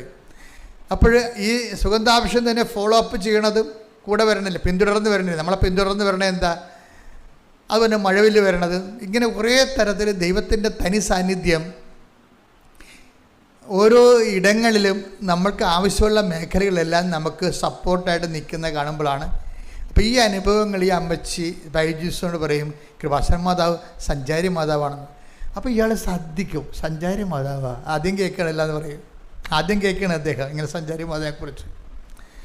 അപ്പോൾ എന്തൊക്കെ അവരോട് നല്ല വാക്കുകൾ പറഞ്ഞ് വിട്ടെങ്കിലും ഈ സഞ്ചാരി മാതാവ് പുള്ളിക്ക് ക്ലിക്കായി. അപ്പോൾ ഒരു ദിവസം പുള്ളി പറഞ്ഞ്, എടി നമുക്ക് അടുത്ത ആഴ്ച നമ്മൾ പോകുകയല്ലേ, തിരിച്ച് സിഡ്നിക്ക് പോവുകയാണ്. ഇപ്പം നമുക്ക് 6 ഒരെണ്ണം വാടക ഇട്ടിട്ടുണ്ട്. കാറ് ഒരെണ്ണം വീട്ടിൽ ഇവിടെ ലീവിന് വരുമ്പോൾ ഒരു വാടകയ്ക്ക് ഒരു മാസത്തേക്ക് ഒരു കാർ എടുത്തിടും. അപ്പം അതിന് ആ കാറ് വാടകയ്ക്ക് ആണെങ്കിലും ഇപ്പം വീട്ടിൽ പോർച്ചിൽ കിടക്കുകയാണ്. കാർ കിടക്കണ്ടല്ലോ, നമുക്ക് ഏതെങ്കിലും കൃപാസനം വരെ ഒന്ന് പോകാം എന്ന് പറഞ്ഞു. ഇപ്പോൾ വൈഫും പുള്ളിക്ക് താല്പര്യമില്ല, ജസ്റ്റ് ഇവിടുത്തെ ഈ ബഹളമൊക്കെ, ഈ ആൾക്കാർ തിരക്കാണ്, ഭയങ്കര തിരക്കാണെന്നൊക്കെ പറഞ്ഞ കാരണം കാണാൻ വേണ്ടി വന്നതാണ്. കാണാൻ വേണ്ടി വന്ന് വൈഫും അദ്ദേഹം കൂടി വന്ന് അപ്പോഴേ ഇവിടെ ഉടമ്പടിയുടെ സമയമായി. ഉടമ്പടി മോളിൽ ചെല്ലാൻ പറഞ്ഞു. പുതുതായിട്ട് ഉടമ്പടി എടുക്കുന്നവർ മുകളിലോട്ട് ചെല്ലാൻ പറഞ്ഞു, 2ാമത്തെ നിലയിൽ ചെല്ലാൻ പറഞ്ഞു. അപ്പോൾ പുള്ളിക്കാരൻ ടോക്കണൊന്നും എടുക്കാതെ ഈ എന്താണ് ഉടമ്പടി എന്ന് കേൾക്കാൻ വേണ്ടി, പുള്ളിക്ക് ഉടമ്പടി എടുക്കാൻ ഉദ്ദേശമില്ല, എന്താ മുകളിൽ നടക്കണമെന്ന് അറിയാമല്ലോ എന്ന് പറഞ്ഞ് മുകളിൽ ചെന്നപ്പോൾ അവിടെ അനൗൺസ്മെൻ്റ്, ടോക്കൺ ഇല്ലാത്തവർ ടോക്കൺ എടുത്തുകൊണ്ട് വരാൻ പറഞ്ഞു. അപ്പോൾ ബൈജുവിന് ടോക്കണില്ല. പുള്ളിക്കാരൻ ഇറങ്ങി പോകാൻ നേരത്ത് അവിടെ നിൽക്കുന്ന ആൾ പറഞ്ഞ്, എന്താ ചേട്ടാ പോണത്? അല്ല ഞാനിപ്പോൾ ഉടമ്പടി എടുക്കാൻ വന്നതല്ല, അതും ടോക്കൺ എടുത്തിട്ടില്ല. അപ്പോൾ ചേട്ടൻ അവിടെ ഇരിക്കും, ഞാൻ ടോക്കൺ എടുത്ത് വരാമെന്ന് പറഞ്ഞു. അങ്ങനെ പുള്ളി കെട്ടിലായി പോയി. അവിടെ നിന്ന് പ്രേക്ഷിതം പറഞ്ഞ്, ചേട്ടൻ ഇറങ്ങി പോകണ്ട, അത് ദൈവം സംരക്ഷിക്കണ്ട ഒരു തരത്തിലേ. അദ്ദേഹം ടോക്കൺ എടുക്കാതെയാണ് കയറിയതെങ്കിലും മാതാവ് അദ്ദേഹം താഴേക്ക് ഇറങ്ങിപ്പോയാൽ പിശാച് പിടിച്ചുകൊണ്ട് പോകും. അതുകൊണ്ട് അയാൾ അവിടെ ഇരുത്തിയിട്ട് അവിടെ നിന്ന് ചാർജിലുണ്ടായിരുന്ന ആൾ താഴെ വന്ന് അദ്ദേഹത്തിൻ്റെ ടോക്കൺ എടുത്ത് ഇവിടെ കൊടുക്കും. ടോക്കൺ എടുത്തപ്പോൾ പിന്നെയും ബൈജുവിന് പ്രശ്നമായി, ഇതെന്താണ് എഴുതേണ്ടതെന്ന് അറിയത്തില്ല. പ്രത്യേകിച്ച് കാര്യമൊന്നുമില്ല, പുള്ളി മര്യാദയ്ക്ക് ജീവിക്കുന്ന ഒരാളാണ്, അത്യാവശ്യം ജീവിക്കാനുള്ള മാർഗമുണ്ട്, ജോലിയുണ്ട്, ഒന്നും എഴുതാനൊന്നും ഇല്ല. അപ്പോൾ എൻ്റെ ടോക്കിൽ ഞാൻ പറഞ്ഞു, നിങ്ങൾ ആദ്യം എഴുതേണ്ടത് പരിശുദ്ധാത്മാവ് നിറയാനാണെന്ന് എൻ്റെ ടോക്കിൽ പറഞ്ഞു. അപ്പോൾ പുള്ളിക്കാരൻ പറഞ്ഞു, ഒരു നിയോഗം കിട്ടി. പുള്ളിക്ക് നിയോഗം ഇല്ല. അച്ഛൻ പറഞ്ഞ പുള്ളിയുടെ പരിശുദ്ധാത്മാവിനെ കിട്ടണം, എഴുതി വെച്ചാൽ അവിടെ ഒരു നിയോഗമായിട്ട്. പിന്നത്തൊന്നും എഴുതാൻ അറിയാൻ പാടില്ല. അപ്പോൾ ജോബോൻ്റെ ക്ലാസ് വന്ന്, അപ്പോൾ ജോബോൻ്റെ ക്ലാസ് പറഞ്ഞ്, നിങ്ങൾ എഴുതുമ്പോൾ നടക്കാത്ത കാര്യം എഴുതാൻ പറഞ്ഞു. അത് പുള്ളിക്ക് ക്ലിക്ക്, നടക്കാത്ത കാര്യങ്ങൾ എഴുതി വെക്കാൻ പറഞ്ഞു എൻ്റെ അടുത്ത് നിയോഗമായിട്ട്. നടക്കലും നിങ്ങൾക്ക് പൂർണ്ണ ബോധ്യമുള്ള കാര്യം എഴുതാൻ പറഞ്ഞു. അപ്പോൾ അത് ടോക്ക് ചെയ്ത് റെക്കോർഡ് ചെയ്തിട്ടിരിക്കണതല്ലേ. അപ്പോൾ വിചാരിച്ച പുള്ളിക്ക് നടക്കാത്തൊരു കാര്യമുണ്ട് എന്ന് വെച്ച് കഴിഞ്ഞാൽ, പുള്ളിയുടെ ഈ മുട്ടിന് എന്തോ ഈ ലിഗമെൻ്റ് പോയാൽ എന്തോ സംഭവം, ആടെ കരാട്ട ക്ലാസ് ആണെങ്കിലും കാലൊന്നും പൊങ്ങത്തില്ല, കയ്യൊക്കെ പൊങ്ങും, വലത് കാലം പൊങ്ങത്തില്ല, അപ്പം വേദന മാറുന്നില്ല. അപ്പോൾ ഈ 10-20 ധ്യാന കേന്ദ്രത്തൊക്കെ പുള്ളി പോയിട്ടുള്ളതാണ്, അവിടെയൊക്കെ രോഗശാന്തി പ്രാർത്ഥനയൊക്കെ കൂടിയതെങ്കിലും ഇതുവരെയൊക്കെ അതിനൊരു മാർഗ്ഗമില്ല. പുള്ളിക്കാരൻ അപ്പം ഓർത്ത് നടക്കാത്ത കാര്യമില്ലേ, അപ്പം അതിനെ പരീക്ഷിക്കുകയും ചെയ്യാം, അതാണ് പുള്ളിയുടെ ഉദ്ദേശം. അപ്പം അതുകൊണ്ട് കാലിൻ്റെ 20 കൊല്ലമായിട്ടുള്ള വേദന, കാല് സ്വാധീനമില്ലാത്ത അവസ്ഥ മാറ്റി തരണമെന്ന് പറഞ്ഞ് എഴുതി വെച്ചു അവിടെ. പക്ഷേ ഇദ്ദേഹം ഇവിടുന്ന് ഉടമ്പടി എടുത്ത് അതെല്ലാം കഴിഞ്ഞ് വീട്ടിൽ പോയി. അതിനുശേഷം ആസ്ട്രേലിയയിൽ ചെന്ന് ഉടമ്പടി അദ്ദേഹത്തിൻ്റെ രീതി അനുസരിച്ച് ഏറ്റതാണ്. ഏറ്റിട്ട് കുഴപ്പത്തില്ല, ഏറ്റില്ലെങ്കിൽ ഏറ്റത്തില്ല, അതിലേ ഉള്ളൂ. അദ്ദേഹം അത് പറയുന്നുണ്ട്, എന്നെ സംബന്ധിച്ചിടത്തോളം ഒരു കാര്യം ചെയ്യാമെന്ന് പറഞ്ഞാൽ ഞാനത് വെടിപ്പാട് ചെയ്യും, അല്ലെങ്കിൽ ഞാൻ ചെയ്യത്തുമില്ല. അതാണ് നിലപാട്. അത് അങ്ങനെയാണ്. അപ്പോൾ ഉടമ്പടി ചെയ്യാമെന്ന് പറഞ്ഞില്ലേ, അതുകൊണ്ട് പുള്ളിക്കാരന് ഉടമ്പടി വൃത്തിയായിട്ട് അങ്ങനെ ചെയ്യാൻ തുടങ്ങി, ഭംഗിയായിട്ട് ചെയ്യാൻ തുടങ്ങി. നേരത്തെ പത്രം കൊടുക്കാൻ പുള്ളിയുടെ ജീവിതത്തിൽ ഇല്ലാത്തൊരു കാര്യമാണ്. പണ്ട് പുള്ള വീട്ടിൽ പത്രം കൊണ്ടുവന്നിട്ട് അവരൊക്കെ വിദ്യാഭ്യാസത്തിൻ്റെ വിവരമില്ലെന്ന് പറഞ്ഞ ആൾ തന്നെത്താൻ തന്നെ ഈ പത്രം കൊടുത്ത് ഓഫീസൊക്കെ കൊടുക്കാൻ തുടങ്ങി. ആസ്ട്രേലിയയിൽ മലയാളികളെ കണ്ടു കൊടുക്കാൻ തുടങ്ങി, ഇംഗ്ലീഷ് കണ്ട് കൊടുക്കാൻ തുടങ്ങി. അപ്പം ചെയ്യാനുള്ള കാര്യമൊക്കെ പുള്ളി ഭംഗിയായിട്ട് ചെയ്യുന്നുണ്ട്. ചെയ്തതിന് ശേഷം 2 ദിവസം ഇയാളെ നടപ്പൊക്കെ കണ്ടപ്പോൾ ഭാര്യ ചോദിച്ച്, ബൈജു നിങ്ങളുടെ കാലിൻ്റെ വേദന ഇപ്പം ഇല്ലേ? അപ്പോഴാണ് ബൈജു വിളിക്കണത്, ശരിയാണല്ല, വേദന എപ്പോൾ പോയെന്ന്, 20 കൊല്ലമായ വേദനയാണ്, അത് എപ്പോൾ പോയെന്ന് പുള്ളിക്ക് അറിയത്തില്ല. It is God. അപ്പോഴാണ് പുള്ളി കണ്ണു നിറഞ്ഞു പോയത്. എന്താണ് ആ കൃപാസനത്തിൽ സംഭവിക്കുന്നത് പുള്ളിക്ക് മനസ്സിലായത്. അപ്പോൾ പിന്നെ പുള്ളി കുറച്ചുകൂടി ഉശിരോടുകൂടി കാര്യങ്ങളെല്ലാം ഉടമ്പടി ജീവിതത്തിലേക്ക് പതുക്കെ കൃത്യമായിട്ട് വന്ന് കഴിഞ്ഞപ്പോൾ 2 ദിവസം കഴിഞ്ഞപ്പോൾ ഒരു ഫിലിപ്പീനുമായിട്ട് പുള്ളി സംസാരിക്കുകയാണ്. ഫിലിപ്പീനോട് സംസാരിക്കുകയാണ്. അപ്പോൾ അതേ കമ്പനിയിൽ ഒരു പുതിയ ലേഡി സ്റ്റാഫ് വന്ന്, അപ്പോൾ ഫിലിപ്പീനോ പുള്ളിയോട് ചോദിച്ചു, ആ ലേഡി സ്റ്റാഫിനെ എനിക്ക് വേറെ കമ്പനി വെച്ച് അറിയാവുന്നതാണ്, ഇവൾ ഇവിടെ വന്നിട്ട് എങ്ങനെയുണ്ട് എന്ന് ചോദിച്ചു. അപ്പോൾ വൈദ്യു പറഞ്ഞ അവളൊരു വേസ്റ്റാണെന്ന് പറഞ്ഞു. ആര്? ഫിലിപ്പീനോ സ്റ്റാഫ് ഒരു വേസ്റ്റാണ്. കാര്യം അവൾക്ക് പണി അറിയത്തില്ല. ഇതിലേക്ക് എന്തിനാണ് ഇത് കെട്ടിയെടുത്ത് കൊണ്ടുവന്നിട്ട് പണി അവർ പണി ചെയ്യാത്ത കൊണ്ട് മറ്റുള്ളവർക്കിട്ട് പണി ഉഴപ്പറുണ്ട് എന്ന് പറഞ്ഞാൽ അതൊരു വേസ്റ്റാണെന്ന് പറഞ്ഞു. അത് പറഞ്ഞ് നാക്കിട്ടില്ല, ഈ വേദന തിരിച്ചു വന്ന്. അതാണ് വിഷയം. വേദന തിരിച്ചു വന്നു. അപ്പോൾ ഉടനെ ബൈജു പറഞ്ഞു, മാതാവ് പറ്റിച്ചതായിരിക്കും, എനിക്ക് വേദന മാറിയെന്ന് അപ്പം തോന്നിയതേ ഉള്ളതായിരിക്കും, ആ വേദന ഒന്നും മാറിയിട്ടില്ല, അത് അവിടെ തന്നെ ഉണ്ട്, ഇപ്പം അത് തിരിച്ചു വന്നല്ല എന്ന് പറഞ്ഞു.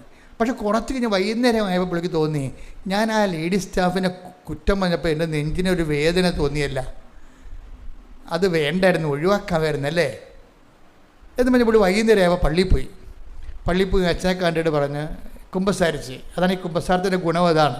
അപ്പം നമ്മളെപ്പോഴും ശ്രദ്ധിക്കണം, ഇവിടുന്ന് എന്തെങ്കിലും പറഞ്ഞൊക്കെ തരുന്നുണ്ടെങ്കിൽ കൃത്യമല്ലാത്ത ഒരു കാര്യം സഭ പഠിപ്പിക്കത്തില്ല,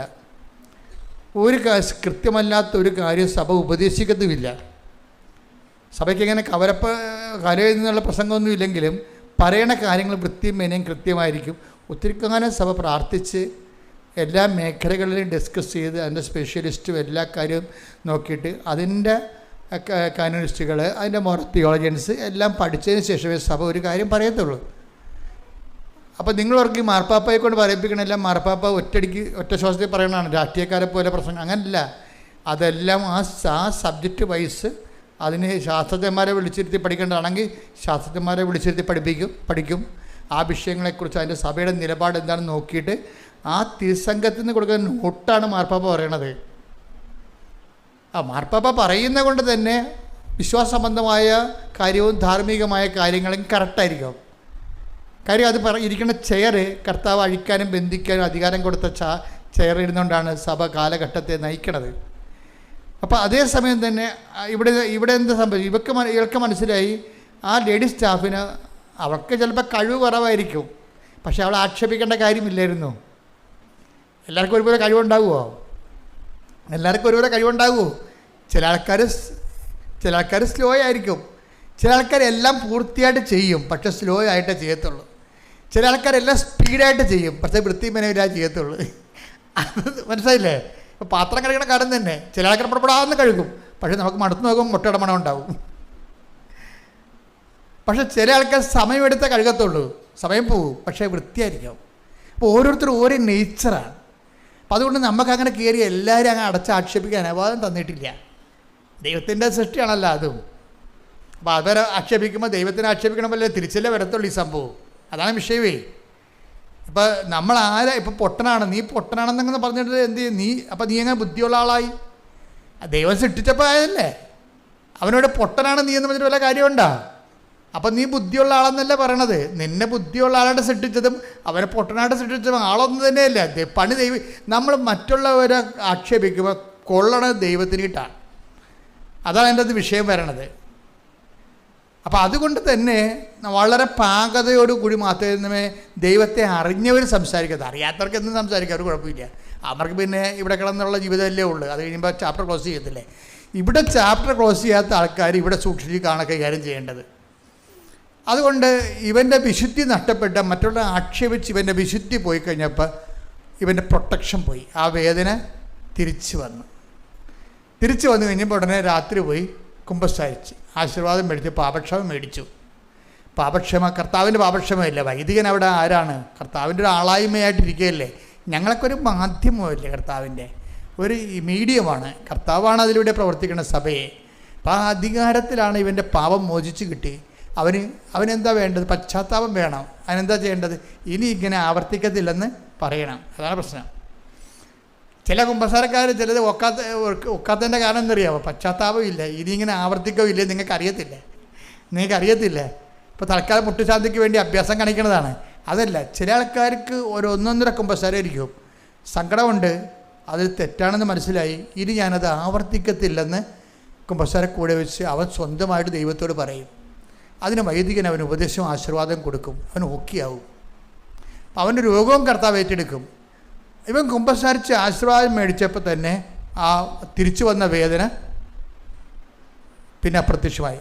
പിന്നെ പറയുകയാണ്, പിന്നെ 2 കൊല്ലമായി ഇപ്പം ഇന്ന് വരെ ആ വേദന തിരിച്ചു വന്നിട്ടില്ല.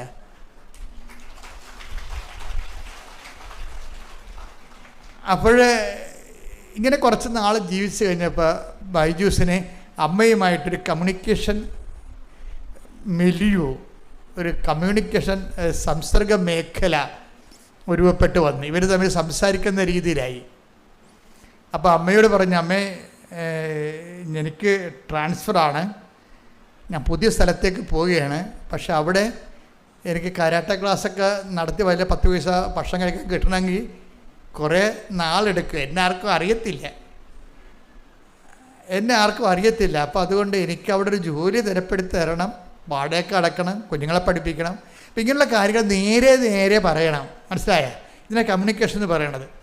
ഇപ്പം നമ്മൾ ചട്ടപ്പടി പ്രാർത്ഥനയുടെ കൂടെ തന്നെ ഈ വൈബായിട്ടുള്ള കമ്മ്യൂണിക്കേഷൻസ് കണ്ടിന്യൂ ചെയ്യും. അപ്പോഴെന്ത് പിറ്റേ ദിവസം അപ്പോൾ അത് അങ്ങനെ വന്നു കഴിഞ്ഞാൽ അമ്മ അത് ആ വിഷയം അപ്പം തന്നെ വരവ് ചെയ്തിട്ട് പറഞ്ഞ് എന്താ ചെയ്തിരിക്കണമെന്ന് അറിയുമോ, ഇവ സ്ഥലം മാറിപ്പോണ വേറെ സ്റ്റേറ്റിലാണ്. ഇപ്പം ഇപ്പോൾ കേരളക്കാരൻ തമിഴ്നാട്ടിൽ പോണ പോലെ അത്രയുമാണ് വേറെ സ്റ്റേറ്റിലാണ് പോണത്. അമ്മ എന്ത് ചെയ്ത് ഈ കമ്പനിയുടെ ഒരു ബ്രാഞ്ച് അവിടെ തുടങ്ങിച്ച്. ഇവൻ പോലും അറിഞ്ഞിട്ടില്ല. എന്നിട്ട് അപ്പോൾ ഇവൻ അറിഞ്ഞു കഴിഞ്ഞപ്പോൾ ഇവൻ്റെ HR പറഞ്ഞ്, എടാ ഈ കമ്പനിയുടെ ബ്രാഞ്ച് നീ പുതിയ സ്റ്റേറ്റിൽ തുടങ്ങുന്നുണ്ട്, നീ ഇവിടുത്തെ മാനേജറിനോട് ചോദിച്ച ഒരു കത്ത് വാങ്ങിച്ചാൽ നിനക്ക് ഈ ജോലി അവിടെ കിട്ടുമെന്ന് പറഞ്ഞു. അതുപോലെ തന്നെ അമ്മയോട് പറഞ്ഞ പോലെ തന്നെ ആ ജോലി ആ സ്റ്റേറ്റിൽ ഇവൻ ഇവിടെ ചെയ്തിരുന്ന ജോലി അവിടെ കിട്ടി. അപ്പോൾ അവിടെ സെറ്റായിപ്പോയി. 2 കൊല്ലം വർക്ക് ചെയ്ത കമ്പനിയിൽ. പക്ഷെ കമ്പനി വലിയ മെച്ചമുണ്ടായില്ല. പുതിയ കമ്പനി അവിടെ ക്ലച്ച് പിടിക്കാൻ കുറേ താമസിച്ച്. അപ്പോൾ അത് ഭാവിയും അതിൻ്റെ മാർക്കറ്റിംഗ് സർവേ ഒക്കെ നോക്കിയിട്ട് ഭാവിയിലും അത് ക്ലച്ച് പിടിക്കുന്ന ലക്ഷണമില്ല. അപ്പോൾ അതിൻ്റെ ടോട്ടലായിട്ടുള്ള കമ്പനിയുടെ MD അവരുടെ സമ്മേളനത്തിൽ ഈ പുതിയ കമ്പനി പൂട്ടാൻ തീരുമാനിച്ചു. അത് ഇവനറിഞ്ഞില്ല, പൂട്ടാൻ പോണ കാര്യം അറിഞ്ഞില്ല. ആ കമ്പനി കിട്ടിയ ജോലി 2 കൊല്ലം കഴിഞ്ഞപ്പോഴാണ് പോകാം. അപ്പോഴും പക്ഷേ അമ്മയോട് പറയണ്ട, അമ്മേ ഈ കമ്പനിയുടെ ശമ്പളം പഴയ കമ്പനിയുടെ ശമ്പളം കിട്ടണില്ല, അതുകൊണ്ട് എനിക്ക് വേറൊരു കമ്പനിയിൽ ഒരു ജോലി തരണം, അല്ലാതെ എനിക്കിങ്ങനെ കുഞ്ഞുങ്ങളുടെ പോറ്റി പോകാൻ പറ്റുന്നില്ല, കരാട്ട ക്ലാസ്സിന് അധികം പിള്ളേരൊന്നും വരണില്ല എന്നൊക്കെ. ഇവരിങ്ങനെ അങ്ങോട്ടും ഇങ്ങോട്ടും കാര്യങ്ങൾ സംസാരിക്കുന്ന കമ്മ്യൂണിക്കേഷൻ ലെവൽ ഭയങ്കര രസമാണ്. നമ്മളെ ഉടമ്പടിയിലുള്ള എല്ലാവരും, നിങ്ങൾ ഉടമ്പടി ജീവിതമാണെങ്കിൽ നിങ്ങൾക്ക് ഇതുപോലെ അമിക്കബിളായിട്ട് ദൈവത്തോട് സംസാരിക്കാൻ പറ്റും. കാര്യം ഇപ്പം തന്നെ ആ ഫിലിപ്പിനോനെ ആക്ഷേപിച്ചു എന്ന് കണ്ടപ്പോൾ തന്നെ ഇവൻ റെക്ടിഫൈ ചെയ്തില്ലേ, അല്ലേ? അത് തെറ്റി പോയി ക്ഷമ ചോദിച്ചിട്ട് റെക്ടിഫൈ ചെയ്തു. അപ്പോൾ തന്നെ ദൈവമായിട്ടുള്ള ആ പാലം ബ്രേക്ക് ചെയ്യണില്ല. അതാണ് വിഷയം. അപ്പം നിങ്ങളെപ്പോഴും നമ്മൾ ശ്രദ്ധിക്കേണ്ടത്, എല്ലാവരും പെരുമാറണ പോലെ ഒന്നും നമുക്ക് പെരുമാറാൻ പറ്റത്തില്ല. നമ്മൾ ഉടമ്പടിയിലാകുമ്പോൾ നമ്മുടെ മെയിൻ വിഷയം എന്താണ്? ദൈവമാണ്. ഈ ബൈജൂസിൻ്റെ സാക്ഷ്യം സ്കാൻ ചെയ്യുമ്പോൾ എനിക്ക് മനസ്സിലായ ഒരു സത്യം, ബൈജൂസ് ഇടയ്ക്കൊക്കെ പറയും, പിന്നെ ജോലിയല്ല കേട്ടാ പ്രശ്നം, എനിക്ക് ദൈവമാണ് പ്രശ്നമെന്ന് അമ്മയോട് പറയും. എനിക്ക് കുർബാന മുടക്കുന്ന ഒരു കണ്ടീഷൻസ് വരരുത്. എൻ്റെ ഷിഫ്റ്റ് അറേഞ്ച് ചെയ്യുമ്പോൾ എൻ്റെ കുർബാന ഉറപ്പ് വരുത്തിയിട്ട് നീ ഷിഫ്റ്റ് അറേഞ്ച് ചെയ്യുക. ആരോട് പറയണം? HR പറഞ്ഞതല്ല, മാതാവിനോട് പറയണതാണ്, അമ്മയോട് പറയണതാണ്. വേറെ എനിക്ക് എൻ്റെ ജോലി നീ അറേഞ്ച് ചെയ്യുമ്പോൾ എൻ്റെ കുർബാന മിസ്സാകാൻ എനിക്ക് പറ്റത്തില്ല, മിസ്സായിട്ടൊരു ജീവിതം വേണ്ട. അപ്പം അതുകൊണ്ട് എൻ്റെ ജോലി ചെയ്യുമ്പോൾ എനിക്ക് ഡെയിലി കുർബാനയ്ക്ക് പോകാനുള്ളത് നീ അറേഞ്ച് ചെയ്യണം. അപ്പോൾ അതനുസരിച്ച് അമ്മ ഇവൻ്റെ ലൈഫ് ഷിഫ്റ്റാക്കി ഇങ്ങനെ റീഅറേഞ്ച് ചെയ്യുമ്പോൾ കുർബാനയ്ക്ക് പോകാനുള്ള സമയം ബ്ലാങ്കായിട്ട് ഇട്ടാണ് ഷിഫ്റ്റ് ചെയ്യണത്.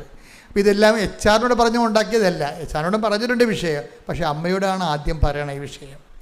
അപ്പോൾ ഇതിങ്ങനെ ഓരോ കാര്യങ്ങളും നമ്മുടെ ജീവിതത്തിൽ വരണത്, നമ്മൾ വൃത്തിമേനയുമായിട്ട് ഉടമ്പടി ജീവിതം ജീവിക്കുമ്പോൾ നമുക്ക് കമ്മ്യൂണിക്കേഷൻ കപ്പാസിറ്റി കിട്ടും.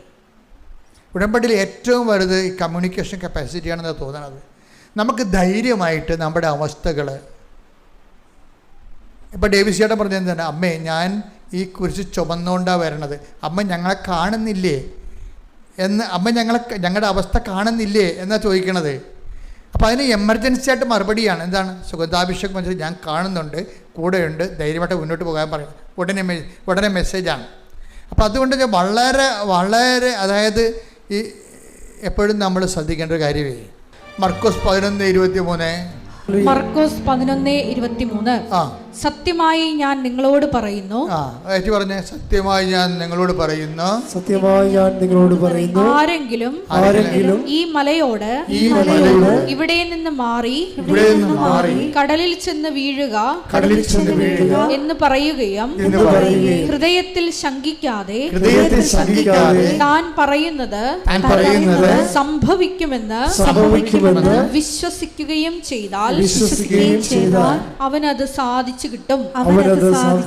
ഇത് ഞാൻ സെമിനാരി പഠിക്കണ കാലം മുതൽ കേൾക്കണതാണ്. അപ്പം ഞാൻ പറയും ഇതൊന്നും നടക്കാൻ പോണില്ല, മലയൊക്കെ പോയി കടലിൽ വീഴാൻ പോകണം നമ്മൾ പറയുമ്പോൾ. പക്ഷേ എന്താ പ്രശ്നം എന്നറിയാമോ? എന്താ പറഞ്ഞിരിക്കണത്? കർത്താവ് പറഞ്ഞ ഒരു കാര്യം തെറ്റിപ്പോകത്തില്ല.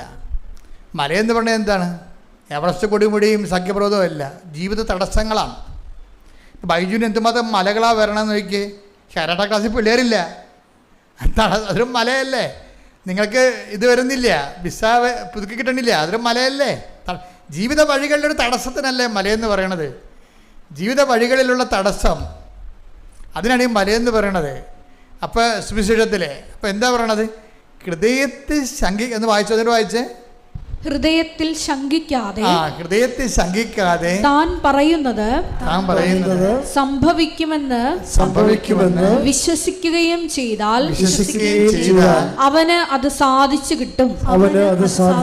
ഒരു കാര്യം സാധിച്ചു കിട്ടുന്നല്ലേ പറഞ്ഞത്. നിങ്ങൾ പറയല്ലേ നിങ്ങൾ കാര്യസാധ്യത്തിനാണ് കൃപാസനത്തിൽ പോണത്. സംശയം എന്താ? കാര്യസാധ്യത്തിനല്ലേ വരുന്നത് അല്ലേ? ആണ്. അതെന്താണ്? അതിന് പ്രൊവിഷനുണ്ട്. എന്താണ് അതിന് പ്രൊവിഷൻ? എന്താണ്? നിങ്ങൾ ഒന്ന് വായിച്ചേ. സത്യമായി ഞാൻ നിങ്ങളോട് പറയുന്നു, ആരെങ്കിലും ഈ മലയോട് ഇവിടെ നിന്ന് മാറി കടലിൽ ചെന്ന് വീഴുക എന്ന് പറയുകയും ഹൃദയത്തിൽ ശങ്കിക്കാതെ താൻ പറയുന്നത് സംഭവിക്കുമെന്ന് വിശ്വസിക്കുകയും ചെയ്താൽ അവനത് സാധിച്ചു കിട്ടും. എന്നാ പറയണത്. എന്ത് ചെയ്യണം? ഹൃദയത്തില് ശങ്കിക്കരുത്. അവിടെയാണ് നമ്മുടെ പ്രശ്നം. ആധ്യാത്മിക ജീവിതത്തിൻ്റെ പ്രശ്നം എന്ന് പറയുന്നത് ആൾക്കാർക്ക് എല്ലാവർക്കും 99% ഉള്ള ആൾക്കാർക്കുള്ള പ്രശ്നം എന്താണ്? ഹൃദയത്തിൽ ശങ്കയാണ്. നമ്മുടെ മുമ്പിലുള്ള ത്രെട്ട് എന്താണ്? ചാലഞ്ച് എന്താണ്? ഈ ഹൃദയത്തിൽ ശങ്ക എങ്ങനെ മാറ്റാവുന്നുള്ളതാണ് അല്ലേ? എല്ലാത്തിൻ്റെയും പ്രശ്നം എന്താണ്? ഇപ്പോൾ കൃപാസനത്തിൽ 23 കൊല്ലം മക്കളില്ലാത്തവരുണ്ട്. ആ 23ാമത്തെ കൊല്ലം ഉടമ്പടി എടുക്കുമ്പോൾ അവർക്ക് മക്കളായി. എന്താ കാര്യം? അവർ ഹൃദയത്തിൽ ശങ്കിക്കുന്നില്ല. കർത്താവ് എനിക്ക് മക്കളെ തരുമെന്ന് 23 കൊല്ലവും കണ്ട ഡോക്ടർമാരും ചെയ്ത പരീക്ഷണങ്ങളും എല്ലാം പറഞ്ഞത് നിനക്ക് മക്കളെ കിട്ടത്തില്ലെന്നാണ് പറഞ്ഞത്. അതൊരു മല പോലെ അങ്ങ് വന്ന് നിൽക്കുകയാണ്. ഈ മലയോടാണ് മാറിപ്പോയി കടലിൽ വീഴാൻ പറയണത്. എന്താണ്? ഉടമ്പടി എന്ന് പറയുന്നത് മലകൾ, ജീവിതത്തിൻ്റെ മലകളോട് നമ്മൾ നടത്തുന്ന ജീവിതം കൊണ്ടുള്ള ശാസ്ത്രയാണ് പോയി കടലിൽ വീഴാൻ പറയണത്. എങ്ങനെയാണ്? ഹൃദയത്തിലെ ശങ്കിക്കാതെ. ഇനി ഹൃദയത്തിൽ ശങ്കിക്കാതിരിക്കണമെങ്കിൽ എന്ത് ചെയ്യണം? അവിടെയാണ് പ്രശ്നം. ബുദ്ധിയിലല്ല ശങ്കയുള്ളത്. ബുദ്ധിയിൽ ശങ്കിച്ചാലും കുഴപ്പമൊന്നുമില്ല. ബുദ്ധി കൊണ്ട് നടക്കുക എന്നാണ്. റീസണല്ലേ അവിടെ ഉപയോഗിക്കണത്. അയ്യോ അതെങ്ങനെ നടക്കാനാണ്? നടക്കത്തില്ലല്ലോ. കാര്യം ഒരു സീറ്റേ ഉള്ളൂ. സുവോളജിക്ക് എന്നെക്കാളും എനിക്ക് 90% മാർക്കേ ഉള്ളൂ. ബോട്ടണിക്ക് 99% മാർക്ക് കിട്ടിയ ആളുണ്ട്. അപ്പോൾ അവരെ എടുക്കുക, എന്നെ എടുക്കുക, അത് ന്യായമല്ലല്ലോ എന്നൊക്കെ നമുക്ക് ബുദ്ധി കൊണ്ട് ആലോചിച്ചിട്ട് നമുക്ക് വേണമെങ്കിൽ അണ്ടർ എസ്റ്റിമേറ്റ് ചെയ്യാം. പക്ഷേ ബുദ്ധിയുടെ വിഷയം വിശ്വാസത്തിൽ വരുന്നില്ല. ഹൃദയത്തിൽ എന്താ ഈശോ പറഞ്ഞത്? ബുദ്ധി ശങ്കിക്കാതെ എന്നല്ല പറയണത്. ബുദ്ധി ശങ്കിക്കാൻ 100,000 കാര്യമുണ്ട്. ബൈബിൾ വർക്കൗട്ട് ചെയ്യണത്, ഉടമ്പടി വർക്കൗട്ട് ചെയ്യണത് ബുദ്ധിയുമായിട്ടുള്ള സംഭവമാണ്. ബുദ്ധി എന്ന് പറഞ്ഞാൽ മെറിറ്റിൻ്റെ വിഷയമാണ്. ഒരാൾക്ക് 90 ഒരാൾക്ക് 99 ആണെങ്കിൽ മെറിറ്റല്ലേ പറയാം. അപ്പോൾ ഉടമ്പടി എന്താ സംഭവിച്ചിരിക്കുന്നത്? നോട്ട് ബൈ മെറിറ്റാണ്, ബട്ട് ബൈ ഗ്രേസ്. അതാണ് ഹൃദയം പറയണതിൻ്റെ കാര്യം. അതാ ഹൃദയം പറയണത് കർത്താവിൻ്റെ കൃപ നിങ്ങളുടെ ആത്മാവിൻ്റെ കൂടെ ഉണ്ടാകട്ടെ എന്നല്ലേ പറയണത്. Take the bed of God. Galatia 6:18. നമ്മുടെ കർത്താവായ നമ്മുടെ കർത്താവായ യേശുക്രിസ്തുവിന്റെ കൃപ നിങ്ങളുടെ ആത്മാവിനോട് കൂടെ ഉണ്ടായിരിക്കട്ടെ. നിങ്ങളുടെ ആത്മാവിനോട് കൂടെ ഉണ്ടായിരിക്കട്ടെ. കൃപ നിങ്ങളുടെ ബുദ്ധിയുടെ കൂടെ ഉണ്ടായിരിക്കട്ടെ എന്നാണ് പറയണത്. അല്ല, ഹൃദയത്തിൻ്റെ കൂടെയാണ് കൃപ ഉറക്കുന്നത്. നോട്ട് ബൈ മെറിറ്റ് എന്ന് പറഞ്ഞു കഴിഞ്ഞാൽ not by intellect, not by but by grace. അവിടെ വിഷയം. ഇപ്പം ഇവിടെ എന്താ 11:23 പറയണത്? ഹൃദയത്തിൽ ശങ്കിക്കാതെ ഇവിടെ നിന്ന് മാറുക എന്ന് പറഞ്ഞാൽ, കടലിൽ പോയി വീഴുക എന്ന് പറഞ്ഞാൽ അത് അനുസരിക്കുക തന്നെ ചെയ്യും. അപ്പം ഹൃദയത്തിൽ ശങ്കിക്കാതിരിക്കണമെങ്കിൽ എന്ത് ചെയ്യണം? ഹൃദയത്തിൽ ശങ്കിക്കാതിരിക്കണം എന്നുണ്ടെങ്കിൽ ഹൃദയത്തെയാണ് നമ്മൾ ഉടമ്പടിയിൽ നമ്മൾ ഫോക്കസ് ചെയ്യണത്. ഹൃദയത്തെ എങ്ങനെ ഫോക്കസ് ചെയ്യണത്? സംശയങ്ങൾ എങ്ങനെയാണ് മാറണത്? ഹൃദയത്തിൽ സംശയിക്കാതെ അല്ലേ സംശയങ്ങൾ എങ്ങനെയാണ് മാറണത്? സ്നേഹം എല്ലാം വിശ്വസിക്കുന്നു. കണ്ടാ സംഭവം ഉണ്ടല്ലേ? അതാണ് വിഷയം. ഹൃദയത്തിൽ ശങ്കിക്കാതിരിക്കണമെന്നുണ്ടെങ്കിൽ 1 Corinthians 13:7 വർക്കൗട്ട് ചെയ്യണം. എടുത്ത് 1 Corinthians 13:7. സ്നേഹം സകലതും സഹിക്കുന്നു. പറഞ്ഞേ. സ്നേഹം സകലതും സഹിക്കുന്നു, സകലതും വിശ്വസിക്കുന്നു, സകലതും പ്രത്യാശിക്കുന്നു, സകലത്തെയും അതിജീവിക്കുന്നു. അപ്പൊ സ്നേഹമാണ് വിഷയം. ഹൃദയത്തിൽ ശങ്കിക്കാതിരിക്കുന്നതിന് കാരണം എന്താണ്? സ്നേഹം ഡെവലപ്പ് ചെയ്തെടുക്കണം. ഇതുകൊണ്ടാണ് ഉടമ്പടിയിൽ ഉപവി പ്രവർത്തനങ്ങൾ ഒത്തിരി ഉള്ളത്. അപ്പോൾ ഉടമ്പടി പ്രവർത്തനം ചെയ്യുമ്പോൾ അച്ഛൻ പറഞ്ഞു ഉടമ്പടി എടുത്തതാണ് ഞങ്ങൾ അതുകൊണ്ടാണ് ചെയ്യുന്നത് പറയരുത്. അവിടെയാണ് നിങ്ങൾക്ക് പ്രശ്നം വരുന്നത്. നിങ്ങളിതെല്ലാം ചെയ്യുന്നുണ്ട് വൃത്തിമേനയുമായിട്ട്. ഉപവി ചെയ്യുന്നുണ്ട്, ഓർഫനേജിൽ പോകുന്നുണ്ട്, ദാനധർമ്മം ചെയ്യുന്നുണ്ട്, കുഞ്ഞുങ്ങൾക്ക് ഉടുപ്പ് കൊടുക്കുന്നുണ്ട്, ഭക്ഷണമില്ലാതെ ഭക്ഷണം കൊടുക്കുന്നുണ്ട്, സഹായിക്കുന്നുണ്ട്, എല്ലാ പണിയും നിങ്ങൾ ചെയ്യുന്നുണ്ട്. പക്ഷേ നിങ്ങളുടെ വിസ പുതുക്കി കിട്ടാനാണ്. അതാണ് കുഴപ്പം. മനസ്സിലായില്ലേ? വിസ ഞാൻ ഏത് ഓർഫനേജിലാണ് മണ്ണാങ്കട്ടെ നരകത്തിലാണ് വേണേൽ പോയേക്കാം, എൻ്റെ വിസ ഒന്ന് പുതുക്കി തന്നാൽ മതി. അപ്പോൾ ആരോടാണ് സ്നേഹം? വിസയുടെ സ്നേഹം. എന്നുവെച്ചാൽ നമ്മുടെ തന്നെയാണ്. ദൈവത്തിന് അവിടെ റോളില്ല. നമുക്ക് പറ്റുന്ന ഒരു അബദ്ധം അതാണ്. എന്തുകൊണ്ടാണ് വ്യക്തികൾ ദൈവസ്നേഹത്തെ വളരാത്തതിൻ്റെ കാരണം? അവർ ദൈവത്തിനെ അല്ല സ്നേഹിക്കണത്. അവരിങ്ങനെ പ്രവർത്തനം ചെയ്യും, പത്രങ്ങൾ കൊടുക്കും, വെയിൽ കൊള്ളും, മഴ കൊള്ളും, ദാനധർമ്മം ചെയ്യും. എല്ലാം എന്തിനാണ്? വിസ പുതുക്കി കിട്ടാൻ, മക്കളുണ്ടാകാൻ, കല്യാണം കെട്ടാനോ, വസ്തു വിൽക്കാനോ, ജപ്തി മാറാനോ ഒക്കെയാണ്. എൻ്റെ മക്കൾ ഇതൊക്കെ നടക്കട്ടെ. പക്ഷെ നിങ്ങൾ അതുമായിട്ട് കെട്ടിച്ചാടരുത്. നിങ്ങളെന്ത് ചെയ്യണം? നിങ്ങൾ ചെയ്യുന്നതിന് എല്ലാത്തിനും വേറെ അക്കൗണ്ടിലോട്ട് മാറ്റണം. അത് ഏത് അക്കൗണ്ടാണ്? ഞാൻ ഇതുവഴി എൻ്റെ ദൈവത്തെ സ്നേഹിക്കുന്നു. Got the point. നമ്മുടെ വിഷയം എന്താണ്? ഹൃദയത്തിൽ ശങ്കിക്കാതെ ഹൃദയത്തെ എങ്ങനെ ദൈവസ്നേഹത്തെ വളർത്താൻ പറ്റുമെന്ന് ചോദിച്ചാൽ അതിൻ്റെ ഉത്തരം നമ്മൾ ചെയ്യുന്ന എല്ലാ ഉപവിപ്രവർത്തനങ്ങളും സുവിശേഷ വേലകളും നമ്മുടെ വിഷയത്തിന് വേണ്ടി മാത്രമല്ല, നമ്മുടെ വിഷയത്തിന് വേണ്ടിയല്ല, ദൈവമായിരിക്കണം നമ്മുടെ വിഷയം. മനസ്സിലായി? ഇതാണ് ബൈജു ഈ ലെവലിലോട്ട് അങ്ങോട്ട് വളരുകയാണ്.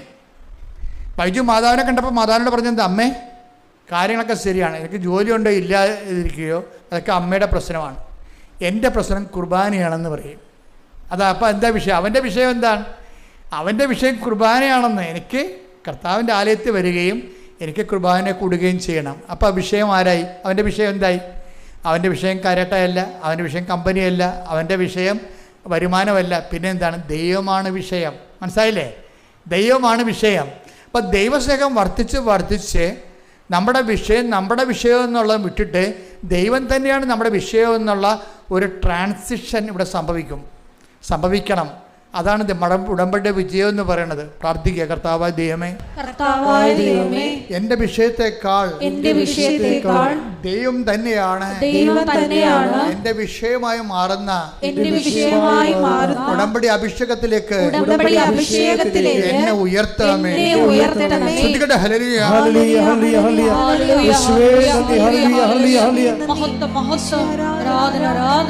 ദൈവപിതാവേ നന്ദി, ദൈവപിതാവേ മഹത്വം, നടത്തിയ വഴികളെ ഓർത്തിടുമ്പോ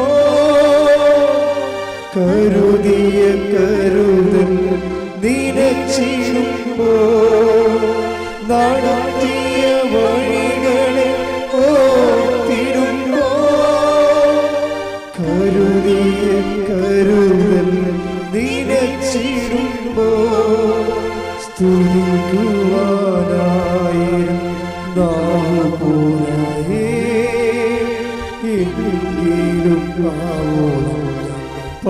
സ്തുതിക്കും സ്തുതിക്കുവാനായി നാമു പോരായേ എങ്കിലും ആവോളം പാരിസ്തുതിക്കും. പരിശുദ്ധ പരമ ദിവ്യകാരുണ്യത്തിന് ആരാധനയും സ്തുതിയും പുകഴ്ചയും ഉണ്ടായിരിക്കട്ടെ. പരിശുദ്ധ പരമ ദിവ്യകാരുണ്യത്തിന് ആരാധനയും സ്തുതിയും പുകഴ്ചയും ഉണ്ടായിരിക്കട്ടെ. ഈ മല എന്ന് പറയുന്നത് ഇപ്പം ഇവൻ്റെ ജോലി കമ്പനി പൂട്ടാൻ പോകുകയല്ലേ. എന്നാ ഇത് പെട്ടെന്ന് സംഭവിക്കുന്ന വിഷയം എന്ന് വെച്ച് കഴിഞ്ഞാൽ കമ്പനി ഉടനെ അവിടെ ആ കമ്പനിയിൽ പെർമനൻ്റ് സ്റ്റാഫായിട്ടുണ്ടായിരുന്നവരെല്ലാവരെയും വിളിപ്പിക്കും. ഇത് പറയും ഞങ്ങളുടെ ആ പുതിയ കമ്പനി പൂട്ടുകയാണ്, അതുകൊണ്ട് നിങ്ങൾക്ക് തൊഴിൽ കണ്ടുപിടിക്കണവരെ നിങ്ങൾക്കൊരു പാരിതോഷികം തരും, റെമ്യൂണറേഷൻ, നഷ്ടപരിഹാരം. ഞങ്ങളുടെ കമ്പനി പൂട്ടുകയാണ്, അതുകൊണ്ട് നിങ്ങൾക്കൊരു തൊഴിൽ കണ്ടുപിടിക്കണവരെ $30,000 കൊടുത്തു കമ്പനി. പൈജു പറയണത് എനിക്ക് തൊഴിലില്ല, പക്ഷേ എനിക്ക് കമ്പനി $30,000 തന്ന്, അതുകൊണ്ട് എനിക്കിന്ന് ജോലി കണ്ടുപിടിക്കണവരെ. അപ്പോൾ അമ്മയോട് പറഞ്ഞു, അമ്മ ഒരു 100 പിള്ളേരെ തരുമെങ്കിൽ ഞാൻ പച്ച പിടിച്ച് പോകുമെന്ന് പറയും. ഉടനെ പിറ്റേ ആഴ്ച 100 പിള്ളേരെ കൊടുത്ത് കരാട്ടെ ക്ലാസ്സിൽ. അത് ഭയങ്കര രസമാണ്, ആ കമ്മ്യൂണിക്കേഷൻ പോണ രസം കണ്ടില്ലേ. അപ്പോൾ ഈ വിഷയങ്ങൾക്ക് നമ്മൾ എന്താ ഈശോ പറഞ്ഞത് എന്താ വെച്ചാൽ, ഈ കമ്മ്യൂണിക്കേഷൻ ലെവല് നമ്മുടെ ഭാഗം നമ്മൾ കറക്റ്റ് ചെയ്ത് കഴിഞ്ഞാൽ ഇതൊക്കെ നിങ്ങൾക്ക് ആവശ്യമാണെന്ന് ഈശോ പറഞ്ഞില്ലേ. ആവശ്യം, അതാണ് എൻ്റെ സംഭവം. നമ്മുടെ ആവശ്യങ്ങളാണ് ഇതൊക്കെ, നിങ്ങൾക്ക് ആവശ്യമാണ്. നിങ്ങൾ സ്വർഗ്ഗസ്ഥനായ പിതാവ് അറിയാം. പിന്നെ ആദ്യം ദൈവരാജ്യത്തെയും അത് ബൈജു ചെയ്യണത് അതാണ്. ബൈജു എല്ലാം ചെയ്യണത് എന്താണ്? ആദ്യം ദൈവത്തിൻ്റെ കാര്യം. ആദ്യം ഇപ്പം നമ്മളെന്താ നമ്മൾ ദൈവത്തിൻ്റെ കാര്യം പോലും നമ്മുടെ കാര്യം കഴിഞ്ഞിട്ടാണ് കാണുന്നത്. അവിടെയാണ് ഇങ്ങനെ വെള്ളം വന്ന് വള്ളത്തിൻ്റെ അകത്ത് കിടക്കുകയാണ്, അതാണ് മുങ്ങിപ്പോണത്. നമ്മൾ ആദ്യം നമ്മുടെ കാര്യം പോലും ദൈവത്തിൻ്റെ കാര്യം എന്ന് പറയണത് നമ്മുടെ കാര്യമായിട്ടാണ് ഇരിക്കുന്നത്. നമ്മുടെ കാര്യം താമസിക്കണമെങ്കിൽ നമ്മുടെ ഉടമ്പടി പ്രാർത്ഥന ഉഴപ്പും. അതിൻ്റെ അർത്ഥം എന്താ? ദൈവത്തിൻ്റെ കാര്യത്തിൽ പ്രാധാന്യമില്ല, നമ്മുടെ വയറ്റിപ്പഴപ്പിന് വേണ്ടിയാണ് കെട്ടിയെടുത്ത് ഇറങ്ങിയിരിക്കണമെന്നുള്ളത് ദൈവത്തിന് മനസ്സിലാകത്തില്ലേ. അതുകൊണ്ടാണ് ഡ്രൈ കവനൻ്റ് ഉണ്ടാകണത്. അപ്പോൾ നിങ്ങളെപ്പോഴും ദൈവമായിരിക്കണം വിഷയം. അതായത് ആദ്യം ചെയ്യേണ്ടത്, നമ്മൾ ഇപ്പോൾ സുവിശേഷത്തിൻ്റെ അകത്ത് ഒരു നല്ലൊരു സർജറി ഉള്ളത് നമുക്കറിയാം. ഈ സർജറി ഓപ്പറേഷൻ നടക്കുന്നത്, സുവിശേഷത്തിൻ്റെ അകത്ത് ഓപ്പറേഷൻ നടക്കുന്നത് ഈ ധാരണകളിലാണ് വരണത്. ധാരണകൾ എപ്പോഴും വരുന്ന ഒരു വിഷയം. നമ്മുടെ ആധ്യാത്മിക ജീവിതം ഇപ്പം മുമ്പ് പറഞ്ഞ പോലെ സംശയം കുറക്കാൻ എന്താ ചെയ്യേണ്ടത്? സ്നേഹം കൂട്ടണം. അതാണ് സംശയം അല്ലേ. അതാണ് ഹൃദയത്തിൽ ശങ്കിക്കരുതെന്ന് പറയുമ്പോൾ, ഹൃദയത്തിൽ സ്നേഹം എല്ലാം വിശ്വസിക്കുന്നത് കൊണ്ട് തന്നെ വിശ്വാസം വർദ്ധിക്കുമ്പോൾ സംശയം കുറയും. പക്ഷെ അത് സ്നേഹമാണ് അതിൻ്റെ ഏജൻ്റ് എന്ന് പറയണത്. എന്ന് പറഞ്ഞാൽ ചെയ്യണ കാര്യങ്ങളെല്ലാം ദൈവത്തോടുള്ള സ്നേഹത്താലാണ് ചെയ്യേണ്ടതെല്ലാം, അല്ല നമ്മുടെ വിഷയത്തോടുള്ള സ്നേഹത്താലല്ല. ദൈവമായിരിക്കണം നമ്മുടെ വിഷയം. അപ്പം അതുപോലെ തന്നെ ഒരു ഫോർമുലയാണ് നമ്മൾ ജീവിക്കുമ്പോൾ ഈ ധാരണകളെ തിരുത്തണം. ധാരണകളില്ലേ എന്ന് വെച്ചാൽ നമ്മുടെ ഉടമ്പടി എപ്പോഴും പെട്ടെന്ന് ബ്രേക്ക് ആകണമെങ്കിൽ ആദ്യം ചെയ്യേണ്ട നടപടി എന്ന് പറഞ്ഞാൽ ധാരണയെ തിരുത്തുകയാണ് ചെയ്യേണ്ടത്. നമുക്ക് ദൈവത്തെക്കുറിച്ചൊരു ധാരണയുണ്ടാവും. ബൈജൂസിനും ഉണ്ടായ ധാരണ അതാണ്. ഈ സഞ്ചാരി മാതാവ് എന്ന് പറഞ്ഞാൽ പുള്ളിയുടെ ധാരണ ഇല്ലാത്തൊരു സാധനമാണ് സഞ്ചാരി മാതാവ്. ആ വലിയ വെച്ചും മക്കളും കൂടി വന്നിട്ട് ഇയാളുടെ ധാരണയെ തിരുത്തി. മാതാവ് കൂടെ വരുമെന്നൊക്കെ പറഞ്ഞപ്പോഴേ ഞെട്ടിപ്പോയി ഇയാൾ. പല മാതാവിനെയും കണ്ടിട്ടുണ്ട്, പക്ഷേ കൂടെ വരുന്ന മാതാവിനെ കണ്ടില്ലേ പുള്ളിയെ. അത് ധാരണ തിരുത്തി. അപ്പോൾ ഈ ധാരണയെ തിരുത്തുക എന്നുള്ളത് പരിശുദ്ധ പ്രവർത്തനത്തിൻ്റെ ലക്ഷ്യം തന്നെ അതാണ്. ധാരണയെ തിരുത്തുക എന്നാണ്. അന്ന് വരെ അവലംബം വെച്ചിരിക്കുന്ന എല്ലാത്തിനെയും തിരുത്തുക, എന്നിട്ട് ദൈവത്തെ അനുഭവിപ്പിച്ച് കൊടുക്കാൻ വേണ്ടി മാത്രം നമ്മളുടെ പരിശുദ്ധ പ്രവർത്തനങ്ങളെ ദൈവസ്നേഹത്തിൻ്റെ സാക്ഷിയെപ്പോലെ നമ്മളത് ശുശ്രൂഷിക്കുമ്പോഴാണ് ഫിലിപ്പിയർ 4:6 ഒന്നിനെക്കുറിച്ചും ആകുലരാകേണ്ട. പറഞ്ഞേ. ഒന്നിനെക്കുറിച്ചും ആകുലരാകേണ്ട. പ്രാർത്ഥനയിലൂടെയും അപേക്ഷയിലൂടെയും കൃതജ്ഞതാസ്തോത്രങ്ങളോടെ നിങ്ങളുടെ യാചനകൾ ദൈവസന്നിധിയിൽ അർപ്പിക്കുവിൻ. അപ്പോൾ നമ്മുടെ എല്ലാ ധാരണയെയും അതിലംഘിക്കുന്ന ദൈവത്തിന്റെ സമാധാനം നിങ്ങളുടെ ഹൃദയങ്ങളെയും ചിന്തകളെയും യേശുക്രിസ്തുവിൽ കാത്തുകൊള്ളും. അപ്പോൾ ഈ ധാരണകളെ അതിലംഘിക്കുന്ന ഒരു സിറ്റുവേഷൻ ഉണ്ട്, ഒരു സാധ്യതയുണ്ട്. എപ്പോഴും ഉടമ്പടി ബ്രേക്ക് ആകണത് നമ്മുടെ ധാരണകളെ ചേഞ്ച് ആക്കുമ്പോഴാണ്. ഒന്ന് അത് അങ്ങോട്ടും ഇങ്ങോട്ടും ഉള്ള ബയലാറ്ററലായിട്ടുള്ള ഒരു പ്രോസസ്സിങ് ആണത്. അതായത് നമ്മൾ ഉടമ്പടിയിലൂടെ ദൈവത്തിനെക്കുറിച്ചുള്ള നമ്മുടെ ധാരണകൾ നമ്മൾ തിരുത്തുന്നുണ്ട്. പിന്നെന്താണ്, ദൈവത്തിന് നമ്മളെക്കുറിച്ചൊരു ധാരണയുണ്ട്, അതാണ് ആദ്യം തിരുത്തേണ്ടത്. ദൈവത്തിന് നമ്മളെക്കുറിച്ച് ഒരു ധാരണ ഉണ്ടല്ലോ, അതല്ലേ. അപ്പോൾ ദൈവത്തിന് നിങ്ങൾ ഉടമ്പടി ഇടുമ്പോൾ തന്നെ അറിയാം, ഈ മുതൽ ഏത് ഉടമ്പടി ഇട്ടാലും ശങ്കരൻ തെങ്ങനെ തന്നെയാണ്. പണ്ടത്തെ പരിപാടി തന്നെ കൈയിരിക്കണത്, മാറ്റമൊന്നുമില്ല. ഇപ്പോൾ ബൈജു തന്നെ പറയുന്നുണ്ട്, എന്നാ കുന്തമായാലും 90 ദിവസമല്ലേ ഉള്ളെന്ന്. ബൈജു അവസാനം ആദ്യം ഉടമ്പടി ചെയ്യണം എങ്ങനെയാണെന്ന് അറിയാവാ, എന്ത് കുന്തമായാലും ശരി 90 ദിവസം മതിയല്ല, സഹിച്ചാൽ മതിയല്ല എന്ന്. 90 ദിവസം, അതാണ് ഒരു ധാരണ എന്ന് പറയണത്. പക്ഷേ ഇപ്പോഴെന്ത്, ആ 90 ദിവസത്തിന് ഇപ്പോൾ സഹിച്ചാൽ മതിയല്ലോ എന്ന് പറഞ്ഞ് എണ്ണിപ്പറയ്ക്ക് 90 ദിവസമായിരുന്ന ആളിപ്പോൾ 2 കൊല്ലം കഴിഞ്ഞു ഉടമ്പടി ജീവിക്കുകയാണ്. അപ്പോൾ ദൈവത്തിന് നമ്മളെക്കുറിച്ചുള്ള ധാരണ തിരുത്തണം. കാര്യം എന്താണ്, അത് ഭയങ്കര സീരിയസ് ആയിട്ടുള്ള വിഷയമാണ്. നമുക്ക് ദൈവത്തെക്കുറിച്ചുള്ള ധാരണയും തിരുത്തണം. ദൈവത്തിന് നമ്മളെക്കുറിച്ച് ഇപ്പോൾ തന്നെ ബൈജു ആ ഫിലിപ്പിനോയുടെ പറഞ്ഞാൽ അത് വേസ്റ്റ് ജന്മമാണെന്ന് പറഞ്ഞില്ലേ, ഫിലിപ്പിനോ വേസ്റ്റ് ജന്മമാണ്. അപ്പോൾ ദൈവത്തിന് അത് ഇഷ്ടപ്പെട്ടില്ല. ബൈജുവിനെ പോലെ ഒരാളിൽ നിന്ന് അത് ദൈവം പ്രതീക്ഷിക്കണില്ല. അതാണ് പറഞ്ഞത്. വല്ല പേപ്പട്ടികളെ വല്ലയിടത്തും കിടന്ന് കുറയ്ക്കുകയോ അങ്ങോട്ടും ഇങ്ങോട്ടും കുത്തിമറിയുകയും ചെയ്യണത് ഇത്, പക്ഷേ ദൈവപൈതലിന് അത് പറ്റത്തില്ല. അതുകൊണ്ട് ഫിലിപ്പിനോയെ അങ്ങനെ പറഞ്ഞത് ദൈവത്തിന് ഇഷ്ടപ്പെട്ടില്ല. അതുകൊണ്ട് വൈകുന്നേരം ഇപ്പോൾ ആ മനുഷ്യൻ മനസ്തപിച്ചിട്ട് പറഞ്ഞു, ഇനി ഞാൻ പറയത്തില്ല, ശ്രദ്ധിച്ചോളാം എന്ന് പറഞ്ഞു, പട്ടാങ്ങി പറഞ്ഞു. അതാണ് അപ്പം ബൈജുവിനെക്കുറിച്ചുള്ള ധാരണ ദൈവത്തിന് ചേഞ്ചായി. അതുപോലെ തന്നെ നമുക്ക് ദൈവത്തെക്കുറിച്ചുള്ള ധാരണയില്ലേ, അതും മാറ്റണം. നമ്മൾക്ക് അത് എപ്പോഴും ഏറ്റവും സീരിയസ് ആയിട്ടുള്ള ഇതിൻ്റെ അകത്ത് റിസ്ക് പിടിച്ച പരിപാടി എന്ന് പറയണത് നമ്മളെക്കുറിച്ചുള്ള ദൈവത്തിൻ്റെ ധാരണ മാറ്റണം. ഉടമ്പടി കൊണ്ട് ഉദ്ദേശിക്കുന്നത് അതാണ്. സത്യം പറഞ്ഞാൽ നിങ്ങൾ ഓർക്കും ഉടനടി പരിഹാരമാണ്, ഉടമ്പടി പരിഹാരം നടക്കും. പക്ഷെ അതിൻ്റെ ലക്ഷ്യം അത് മാത്രമല്ല. നമ്മളെക്കുറിച്ചുള്ള ദൈവത്തിൻ്റെ ധാരണകൾ നമ്മൾ ചേഞ്ച് ആക്കണം. നമ്മുടെ നിലപാടിലൂടെ, നയത്തിലൂടെ, സമീപനത്തിലൂടെ.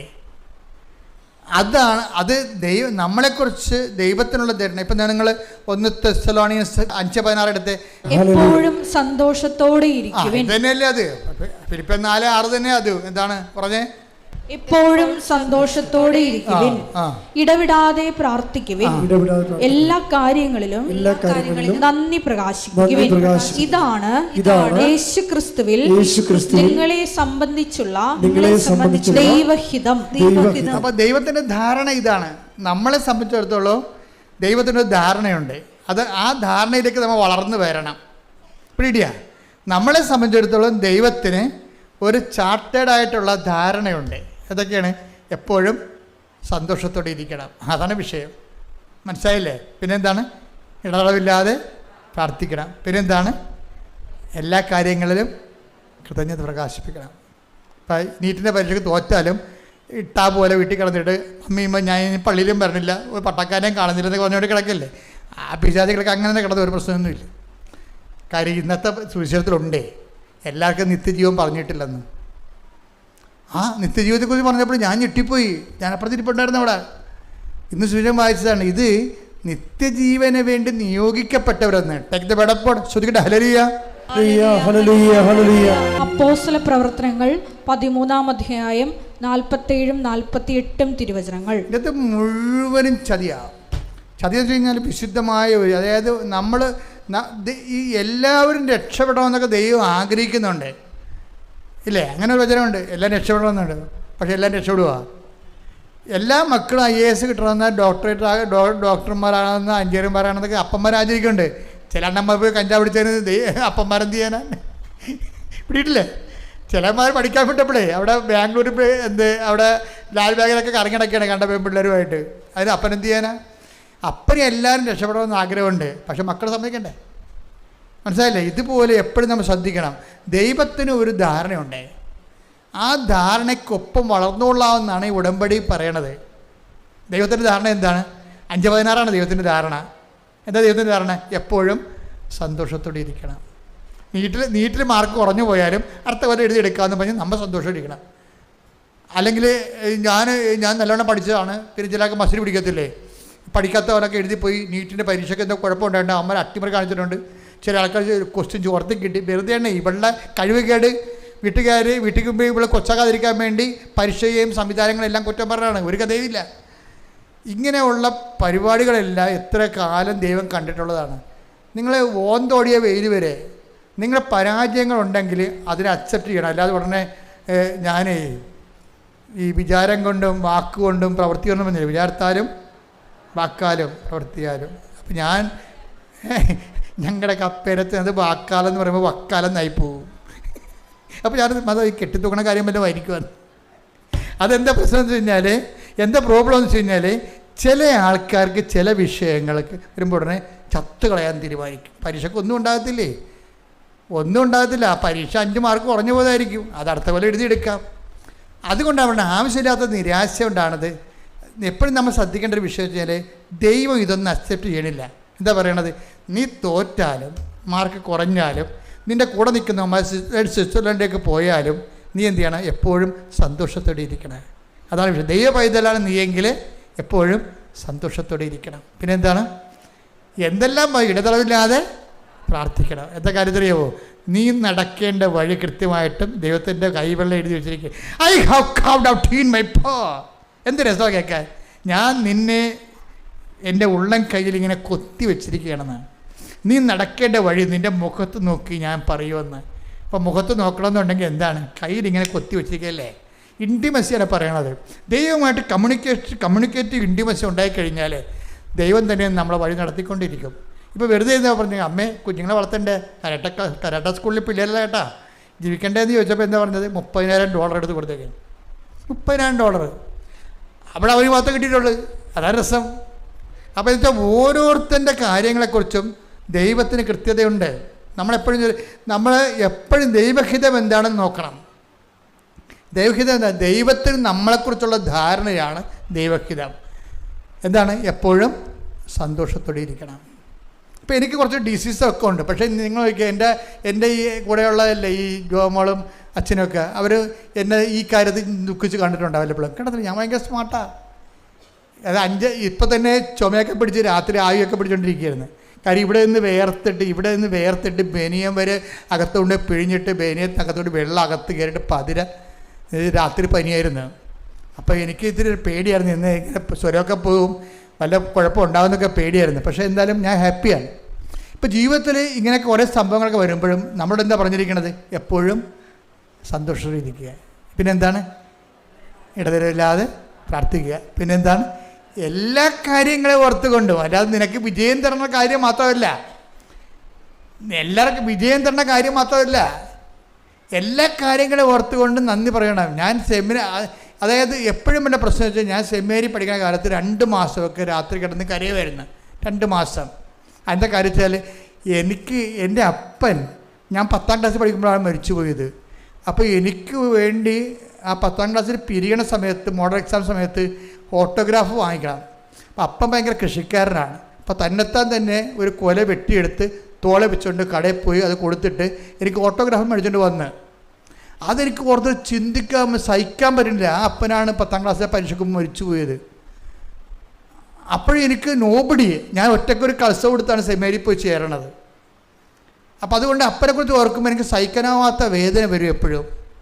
പിന്നെയാണ് ഞാൻ ഓർക്കണത്, അപ്പൻ ജീവിച്ചിരുന്നെങ്കിൽ തീർച്ചയായിട്ടും എന്നെ ഇടവക വൈദ്യനായിട്ട് വിടത്തില്ല. അപ്പൻ ഈ ഇടവക വൈദ്യനായിട്ട് ഭയങ്കര ഗുസ്തിയായിരുന്നു ആദ്യകാലം പോലെ. അപ്പോൾ എന്നോട് എപ്പോഴും പറയും, റിലീജിയസാണ് നല്ലത്, നീ റിലീജിയസിന് പോയാൽ മതി എന്ന്.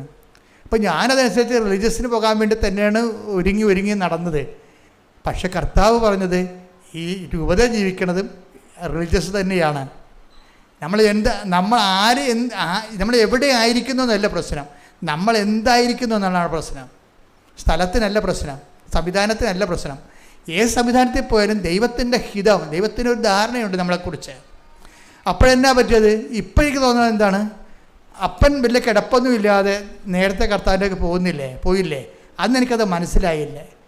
ഇന്ന് എനിക്കത് മനസ്സിലായി. അപ്പോൾ എന്താണ്? എല്ലാ കാര്യങ്ങൾക്കും കൃതജ്ഞത പ്രകാശിപ്പിക്കുകയും. ദൈവപൈതൽ അങ്ങനെയാണ് ചെയ്യണത്. അല്ല ദൈവം എന്നോട് ചെയ്തത് എല്ലാവർക്കും ഭർത്താവുണ്ടല്ലോ, എല്ലാ പെണ്ണുങ്ങളും കല്യാണം കഴിച്ചൊക്കെ പെറ്റല്ല, പിള്ളേരെ കൊണ്ട് നടക്കണ്ടല്ല, എനിക്ക് മാത്രം കുഞ്ഞിക്കാർ കാണാൻ പറ്റില്ല. ഈ പട്ടി കാറവിടെ കാറിക്കൊണ്ട് നടക്കാതിരിക്കലും. അതൊന്നും പ്രാർത്ഥനയല്ല ശരിക്കും പറഞ്ഞാൽ. എന്താണ് അങ്ങനെ ഒരു സിറ്റുവേഷനിലാണെങ്കിൽ പോലും നീ ദൈവദിവസത്തിന് വരുമ്പോൾ എന്താണ് എപ്പോഴും സന്തോഷത്തിലേക്ക്. എന്താ കാര്യം? ഈ ഒരു അവസ്ഥയിൽ തന്നെ ഇതിൻ്റെ കറസ്പോണ്ടിങ് അനോയിൻറ്റിങ് ഉണ്ട്. ഈ ഒരു അവസ്ഥയിൽ ഇപ്പം നിനക്ക് മക്കളില്ല അത് വിചാരിച്ചോ, മക്കളെ കിട്ടുമായിരിക്കും, ചിലപ്പോൾ കിട്ടത്തില്ല. പക്ഷേ ഇവിടുത്തെ എന്ന് പറയുമ്പോൾ മാക്സിമം ഈ 90% കിട്ടുന്ന കേസേ ഇവിടെ ഉള്ളൂ. കിട്ടാത്ത കേസ് അപൂർവമാണ്. പക്ഷേ എന്നാലും കർത്താവിൻ്റെ നിലപാടെന്താണ്, ധാരണ എന്താണ്? നീ എപ്പോഴും സന്തോഷത്തോടെ ഇരിക്കാൻ. അതാണ് വിഷയം. ആ പഴയ കാലങ്ങൾ ഓർത്തിട്ട് അയ്യോ ഞാൻ അന്ന് പറഞ്ഞതാണ്, എന്നൊക്കെ കാനഡയിൽ വിടാൻ പറഞ്ഞതാണ്, ഞാനിപ്പോൾ എവിടെ ഇരിക്കേണ്ടതാണ് എന്ന് പറഞ്ഞുകൊണ്ട് എപ്പോഴും അപ്പനെയും അമ്മയും ചത്തുപോയ അപ്പനെയും അമ്മേനെ മുഴുവൻ ആയിക്കൊണ്ട് നടക്കണ കുറേ തലതെറിച്ച പിശാചുക്കളുണ്ട്. ആ ചാപ്റ്ററെല്ലാം ക്ലോസ് ചെയ്യണം. കഴിഞ്ഞ കാലങ്ങളിൽ സംഭവിച്ച വിഷയങ്ങൾ എൻ്റെ കർത്താവ് അറിയാവൊന്നും സംഭവിച്ചിട്ടില്ല. നിന്നെക്കുറിച്ച് ഇതാണ് ദൈവഹിതം എന്നുണ്ടെങ്കിൽ ആ ദൈവഹിതം അക്സെപ്റ്റ് ചെയ്തിട്ട് നീ സന്തോഷമായിട്ടിരിക്കണം. എപ്പോഴും എന്താ സൗജന്യം എന്താണ്? എപ്പോഴും സന്തോഷിച്ചിരിക്കുക. വിശുദ്ധ ജീവിതം എന്ന് പറഞ്ഞാൽ ആത്മാവിലുള്ള ജീവിതമല്ലേ. അവിടെയാണ് എന്താ പ്രശ്നം? നമ്മളെ എന്ത് കിട്ടിയാലും പോയാലും നമ്മളെപ്പോഴും പറയുമ്പോൾ മറ്റതാണ് ശരി എന്ന് പറയുമ്പോൾ എപ്പോഴും നമ്മൾ ചില വീഡിയോ നമ്മൾ കണ്ടിട്ടില്ലേ, ചില പട്ടികളെ കൊച്ചു പട്ടിനെയും വലിയ പട്ടിനെയും കൂടി ജയമാനം വരെ നടത്തിയിട്ട് എന്ത് ചെയ്യുമെന്ന് വെച്ച് കഴിഞ്ഞാൽ ഈ പട്ടി ഭക്ഷണം കഴിക്കുന്ന സമയത്ത് ആ മറ്റേ പട്ടിയുടെ പാത്രത്തിൽ എന്തൊക്കെയാണ് കിട്ടണമെന്ന് നോക്കിക്കൊണ്ടിരിക്കും പട്ടി. എന്നിട്ട് കിടന്ന് എന്ന് കരയ്ക്കും. എന്ന് പറഞ്ഞ പോലെ തന്നെ മറ്റുള്ളവർക്ക് എന്ത് കിട്ടിയെന്നുള്ളത് നമ്മുടെ സബ്ജക്റ്റ് അല്ല. മനസ്സിലായില്ലേ? മറ്റുള്ളവർ എവിടെ പോയെന്നുള്ളത് നമ്മുടെ സബ്ജക്റ്റ് അല്ല. എപ്പോഴും ഓർത്തേക്കണം. മറ്റുള്ളവർ എവിടെ പോയാലും നിന്നാലും വന്നാലും പോയാലും നീ ദൈവത്തിൻ്റെ കൂടെ ഉണ്ടോ ഇല്ലേ എന്ന് മാത്രം നോക്കിയാൽ മതി. അങ്ങനെ ചിന്തിച്ചാൽ നിനക്ക് സന്തോഷമാകുന്നതിന് കുഴപ്പമില്ല. എന്താ കാര്യം? കർത്താവിൻ്റെ വചനം തെറ്റത്തില്ല. എന്താണ്? എപ്പോഴും സന്തോഷിച്ചിരിക്കുക. പിന്നെന്താണ്? ഇടറവില്ലാതെ പ്രാർത്ഥിക്കുക. പിന്നെന്താണ്? എല്ലാ കാര്യങ്ങളും കൃതജ്ഞ. അപ്പോൾ അതാണ് ദൈവത്തിന് നമ്മളെക്കുറിച്ചുള്ള ധാരണ. ആ ധാരണയിലേക്കാണ് നമ്മൾ ആധ്യാത്മിക ജീവിതം തുഴഞ്ഞെത്തേണ്ടത്. പക്ഷേ പറഞ്ഞ മനസ്സിലായില്ലേ? അതിനുവേണ്ടി നിങ്ങൾ പ്രാർത്ഥിക്കണം. കർത്താവേ, എന്നെക്കുറിച്ചുള്ള നിൻ്റെ ധാരണയിലേക്ക് ആധ്യാത്മിക തുഴഞ്ഞെത്താൻ എന്നെ സഹായിക്കണമേ. പിതാവിൻ്റെയും പുത്രൻ്റെയും പരിശുദ്ധാത്മാവിൻ്റെയും നാമത്തിൽ ആമേൻ. എഴുന്നേൽക്കുക.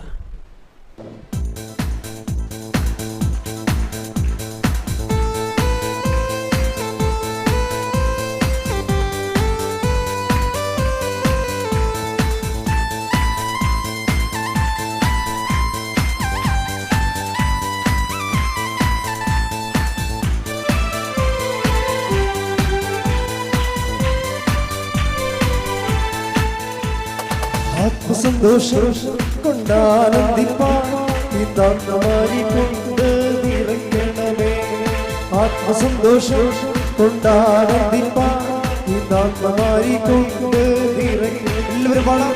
ആത്മസന്തോഷം കൊണ്ടാനന്ദിപ്പാൻ കൊണ്ട് നിറയ്ക്കണമേ. ആത്മസന്തോഷം കൊണ്ടാനന്ദിപ്പാൻ കൊണ്ട്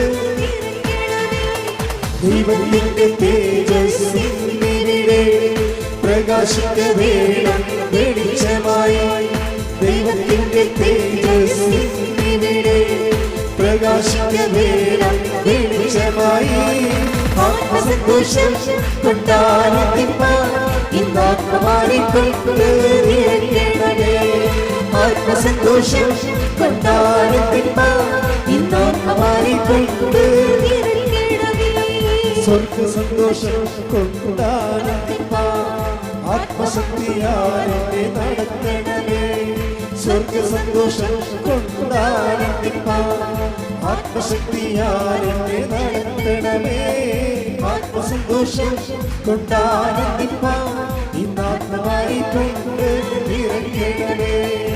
ആത്മസന്തോഷം കൊണ്ടാനന്ദിപ്പാൻ ഇന്നാത്മാരിക്കൊണ്ട് ഹല്ലേലൂയ ഹല്ലേലൂയ യേശുവേ നന്ദി യേശുവേ ആരാധന ഹല്ലേലൂയ ഹല്ലേലൂയ യേശുവേ നന്ദി ഹല്ലേലൂയ യേശുവേ മഹത്വ ആരാധന ഹല്ലേലൂയ ഹല്ലേലൂയ യേശുവേ ഹല്ലേലൂയ നമസ്കാരം യേശുവേ മഹത്വ ആരാധന ഹല്ലേലൂയ ഹല്ലേലൂയ യേശുവേ ഹല്ലേലൂയ പരമദിവ്യകാരുണ്യത്തിന് എന്നേരവും ആരാധനയും സ്തുതിയും പുകഴ്ചയും ഉണ്ടായിരിക്കട്ടെ. പരിശുദ്ധ പരമദിവ്യകാരുണ്യത്തിന് എന്നേരവും ആരാധനയും സ്തുതിയും പുകഴ്ചയും ഉണ്ടായിരിക്കട്ടെ. എൻ്റെ മക്കളെ, രോഗമുള്ളിടത്ത് കൈകൾ വെക്കുക. ശ്വാസകോശ രോഗികളുണ്ടാകും, കരൾ രോഗികളുണ്ടാകും, കിഡ്നി രോഗികൾ, ശ്വാസകോശ രോഗികൾ, ഹൃദയ രോഗികൾ. അപ്പോൾ മാതാവ് ജീവനോടെ പ്രത്യക്ഷപ്പെട്ട സ്ഥലമാണ്. നമ്മുടെ പ്രത്യക്ഷീകരണത്തിൻ്റെ യോഗ്യതയിലാണ് നിങ്ങൾ ഈ പ്രാർത്ഥനയിൽ പങ്കെടുക്കേണ്ടത്. ചെവിക്ക് വേദനയുള്ളവരുണ്ടാകും, എവിടെയെങ്കിലും സിസ്റ്റോ മുഴയോ ഒക്കെ ഉള്ളവരുണ്ടാകും, നടുവേദനക്കാരുണ്ടാകും, പിൻകഴുത്തിന് വേദനയുള്ളവരുണ്ടാകും, സോറിയാസിസ് രോഗങ്ങൾ, പിസ്റ്റുല രോഗങ്ങൾ, PCOD രോഗങ്ങൾ, RSS രോഗങ്ങൾ, ശരീരം മൊത്തം പല പല രോഗങ്ങളുണ്ടാകും. അതെല്ലാം കൈകൾ പൊതിഞ്ഞ് അച്ഛൻ വെച്ചിരിക്കണ പോലെ വെക്കണം. ഇനി നിങ്ങൾ സ്തുതിച്ചേ. ഹല്ലേലൂയ, ഹല്ലേലൂയ, ഹല്ലേലൂയ. കർത്താവിൻ്റെ ഉന്നതമായ നാമത്തിന് സ്തോത്രം ചെയ്യുന്നു. കർത്താവിൻ്റെ വിശുദ്ധ പൗരോഹിത്യത്തെ മഹത്വപ്പെടുത്തണമേ.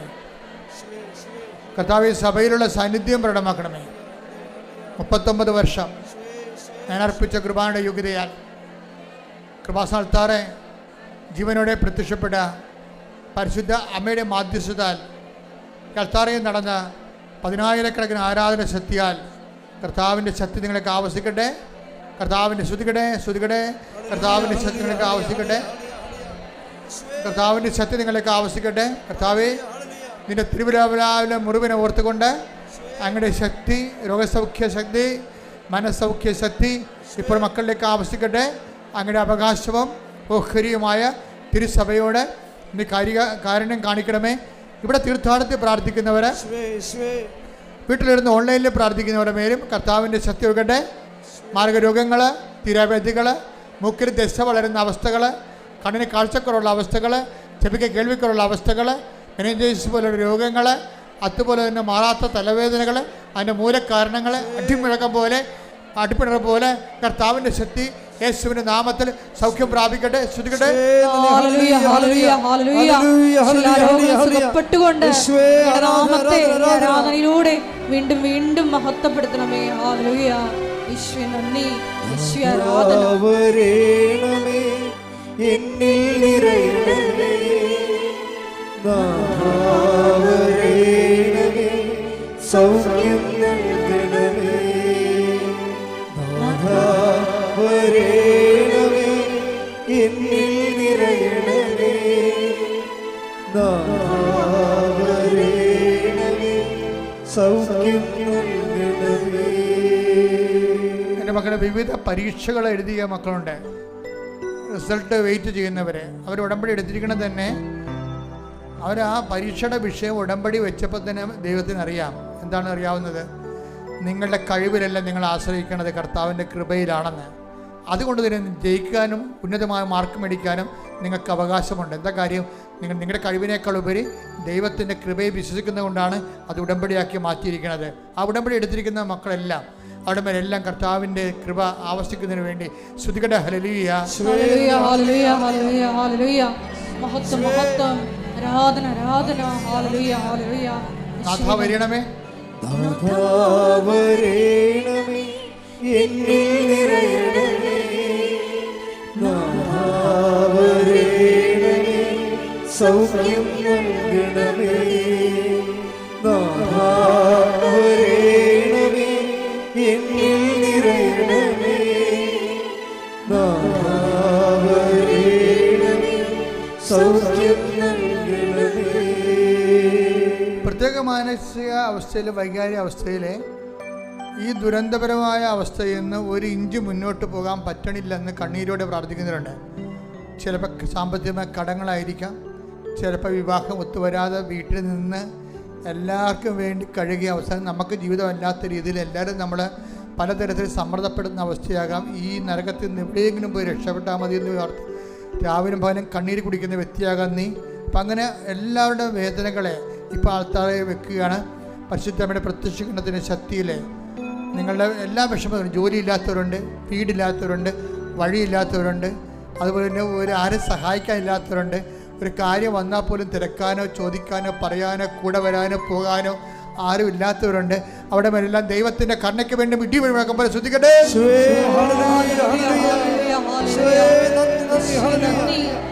ആരാധന മഹത്വം മഹത്വം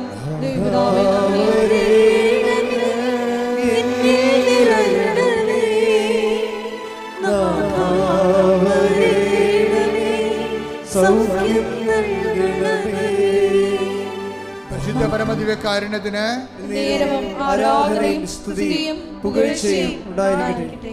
ജോലിയില്ലാത്തവർ, ജോലി നഷ്ടപ്പെടാൻ പോകുന്നവർ, നഷ്ടപ്പെട്ട ജോലിക്ക് വേറെ സ്ഥലത്ത് കിട്ടാൻ പോകുന്നത് എന്ത് ചെയ്യണമെന്നൊരു തിട്ടമില്ലാത്ത ആൾക്കാരുണ്ട്. ഏത് രാജ്യത്ത് പോകണം, ഏത് ജോലി ചെയ്യണം, ഇവിടെ തന്നെ എന്താ ചെയ്യേണ്ടതെന്നതിനെക്കുറിച്ച് ഐഡിയ ഇല്ലാത്തവരുണ്ട്. ആപ്പാട് ജീവിതം കലങ്ങി മറിഞ്ഞ് കുഴഞ്ഞു കിടക്കുന്നവരുണ്ട്. അവർക്കെല്ലാം കൃത്യമായ ബോധ്യങ്ങൾ, അതായത് 72 മണിക്കൂറിനുള്ളിൽ ദൈവം അവരുടെ വിഷയത്തിൻ്റെ മേൽ കൃപാസന അമ്മ ദൈവമാതാവിൻ്റെ പ്രത്യേകമായി ഇടപെടലുണ്ടാകുന്നതിന് വേണ്ടി ഇടിമുഴക്കം പരിശോധിക്കട്ടെ.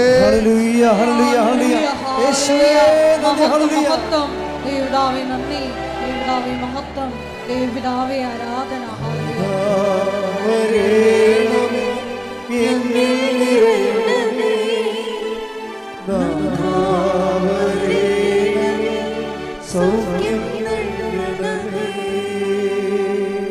എപ്പോഴാണ് ഈ പ്രാർത്ഥന കൂടാൻ ഇടയിൽ വരണത്? ചിലപ്പോൾ 2 കൊല്ലം കഴിഞ്ഞായിരിക്കും ചില ആൾക്കാർ ഈ പ്രാർത്ഥന കൂടുന്നത്. അപ്പോൾ അവരുടെ വിഷയത്തിന് മേൽ 72 മണിക്കൂറിനുള്ളിൽ ആ വിഷയത്തിന് ദൈവ തീരുമാനം ഉണ്ടാക്കും. കാര്യം എന്താ വെച്ച് കഴിഞ്ഞാൽ പ്രാർത്ഥനയിൽ കർത്താവിൻ്റെ അടുത്ത് നിന്നുകൊണ്ട് യേശുവിൻ്റെ നാമത്തിലാണ് നമ്മൾ പ്രത്യാശിക്കുന്നത്. അതുകൊണ്ട് തന്നെ സമയബന്ധിതമായിട്ട്, സമയമായില്ല കൃപാസനം പ്രാർത്ഥനകളെല്ലാം സമയത്തിന് മേൽ ദൈവത്തിൻ്റെ അധികാരം പരിശുദ്ധ അമ്മയിലൂടെ പ്രഖ്യാപിക്കുന്നതാണ് ഉടമ്പടി. ശ്രദ്ധിക്കട്ടെ.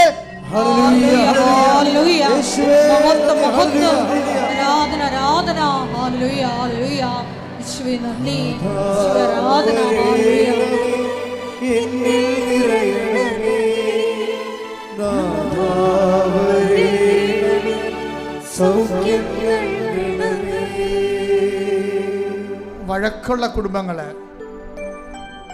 എപ്പോഴും കശപിശയും വർത്തമാന പിശകുകളും, സ്നേഹം തണുത്തുപോയ കുടുംബങ്ങൾ, ആരുടെ കാര്യം താല്പര്യമില്ല, എവിടെയെങ്കിലും പോയി തൊലയെന്നുള്ള രീതിയിൽ, വല്ലാത്ത രീതിയിൽ വഴിയമ്പലത്തിൽ താമസിക്കുന്ന ഗതികെട്ട അവസ്ഥയിൽ ജീവിക്കുന്നവർ, അവിടെ മേലെല്ലാം ദൈവത്തിൻ്റെ കൃപയുണ്ടാകുന്നതിന് വേണ്ടിയും പുതിയൊരു ജീവിത ക്രമീകരണം ഉണ്ടാകാൻ വേണ്ടിയും പരിശുദ്ധ ദൈവമാതാവിൻ്റെ മാധ്യസ്ഥത്തിന് അവിടെ മേലെ ദൈവത്തിനൊക്കെ ശക്തി ഉണ്ടാകട്ടെ, അവിടെ ദൈവത്തിൻ്റെ ദിശാബോധം ഉണ്ടാകട്ടെ. ശ്രുതികട്ടെ. ഹല്ലേലൂയ.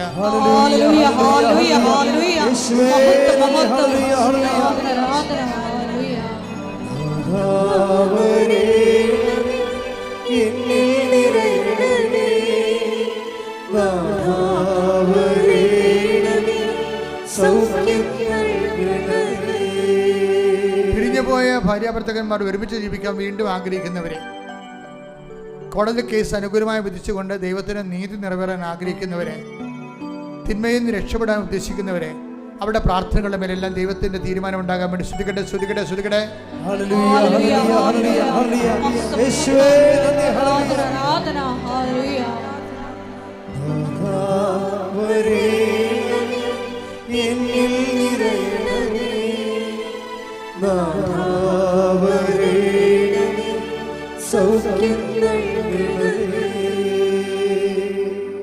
മുട്ടനിക്കുക. രേഖാമൂലമായ തടസ്സങ്ങൾ, രേഖകൾ കാണാതെ പോയത്, രേഖ നഷ്ടപ്പെട്ടത്, ചില രേഖകളെ പിടിച്ചു വച്ചിരിക്കുന്നത്, ആ മേഖലകളെല്ലാം മൗനമായി പ്രാർത്ഥിക്കേണ്ട സമയമാണിത്.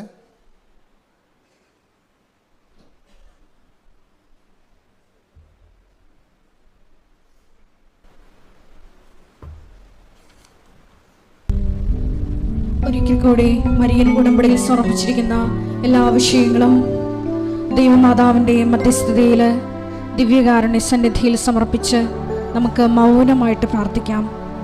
ഹൃദയത്തിൽ ശങ്കിക്കാതെ ഈ മലയോട് കടലിൽ ചെന്ന് വീഴുക എന്ന് പറഞ്ഞാൽ അത് സംഭവിക്കുക തന്നെ ചെയ്യുമെന്ന് തിരുവചനത്തിലൂടെ നീ ഞങ്ങൾക്ക് ബോധ്യപ്പെടുത്തി തരികയായിരുന്നു. ഈശോയെ, എപ്പോഴും സന്തോഷത്തോടു കൂടിയിരിക്കുവാൻ, എല്ലാ കാര്യങ്ങളിലും കൃതജ്ഞത പ്രകാശിപ്പിക്കുക എന്നതാണ് ദൈവഹിതമെന്ന് തിരുവചനത്തിലൂടെ വെളിപ്പെട്ടതനുസരിച്ച് ഈശോയെ എല്ലാ കാര്യങ്ങളും നന്ദി പറഞ്ഞ് ഈശോയെ എപ്പോഴും സന്തോഷത്തോടെ ഇരിക്കുവാൻ ഈ ആരാധനയിലൂടെ ഞങ്ങൾക്ക് അധിക അഭിഷേകം നൽകണമേ എന്ന് പ്രാർത്ഥിച്ചുകൊണ്ട് ശിരസ്സ് നമിച്ച് നമുക്ക് ദിവ്യകാരുണ്യനാഥൻ്റെ ആശീർവാദം സ്വീകരിക്കാം.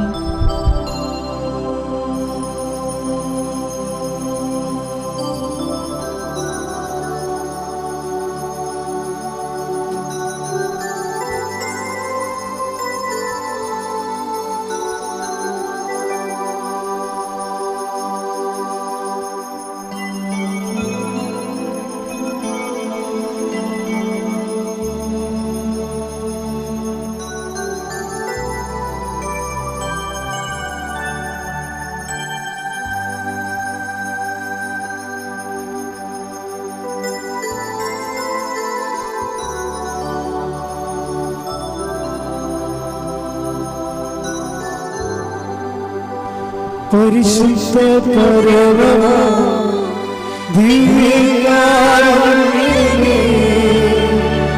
ഇന്നും എന്നും അങ്ങേയ്ക്കാരാധന. പരിശുദ്ധ പരമ ദിവ്യകാരുണ്യമേ, ഇന്നും എന്നും അങ്ങേയ്ക്കാരാധന. പരിശുദ്ധ പരമ ദിവ്യകാരുണ്യമേ, ഇന്നും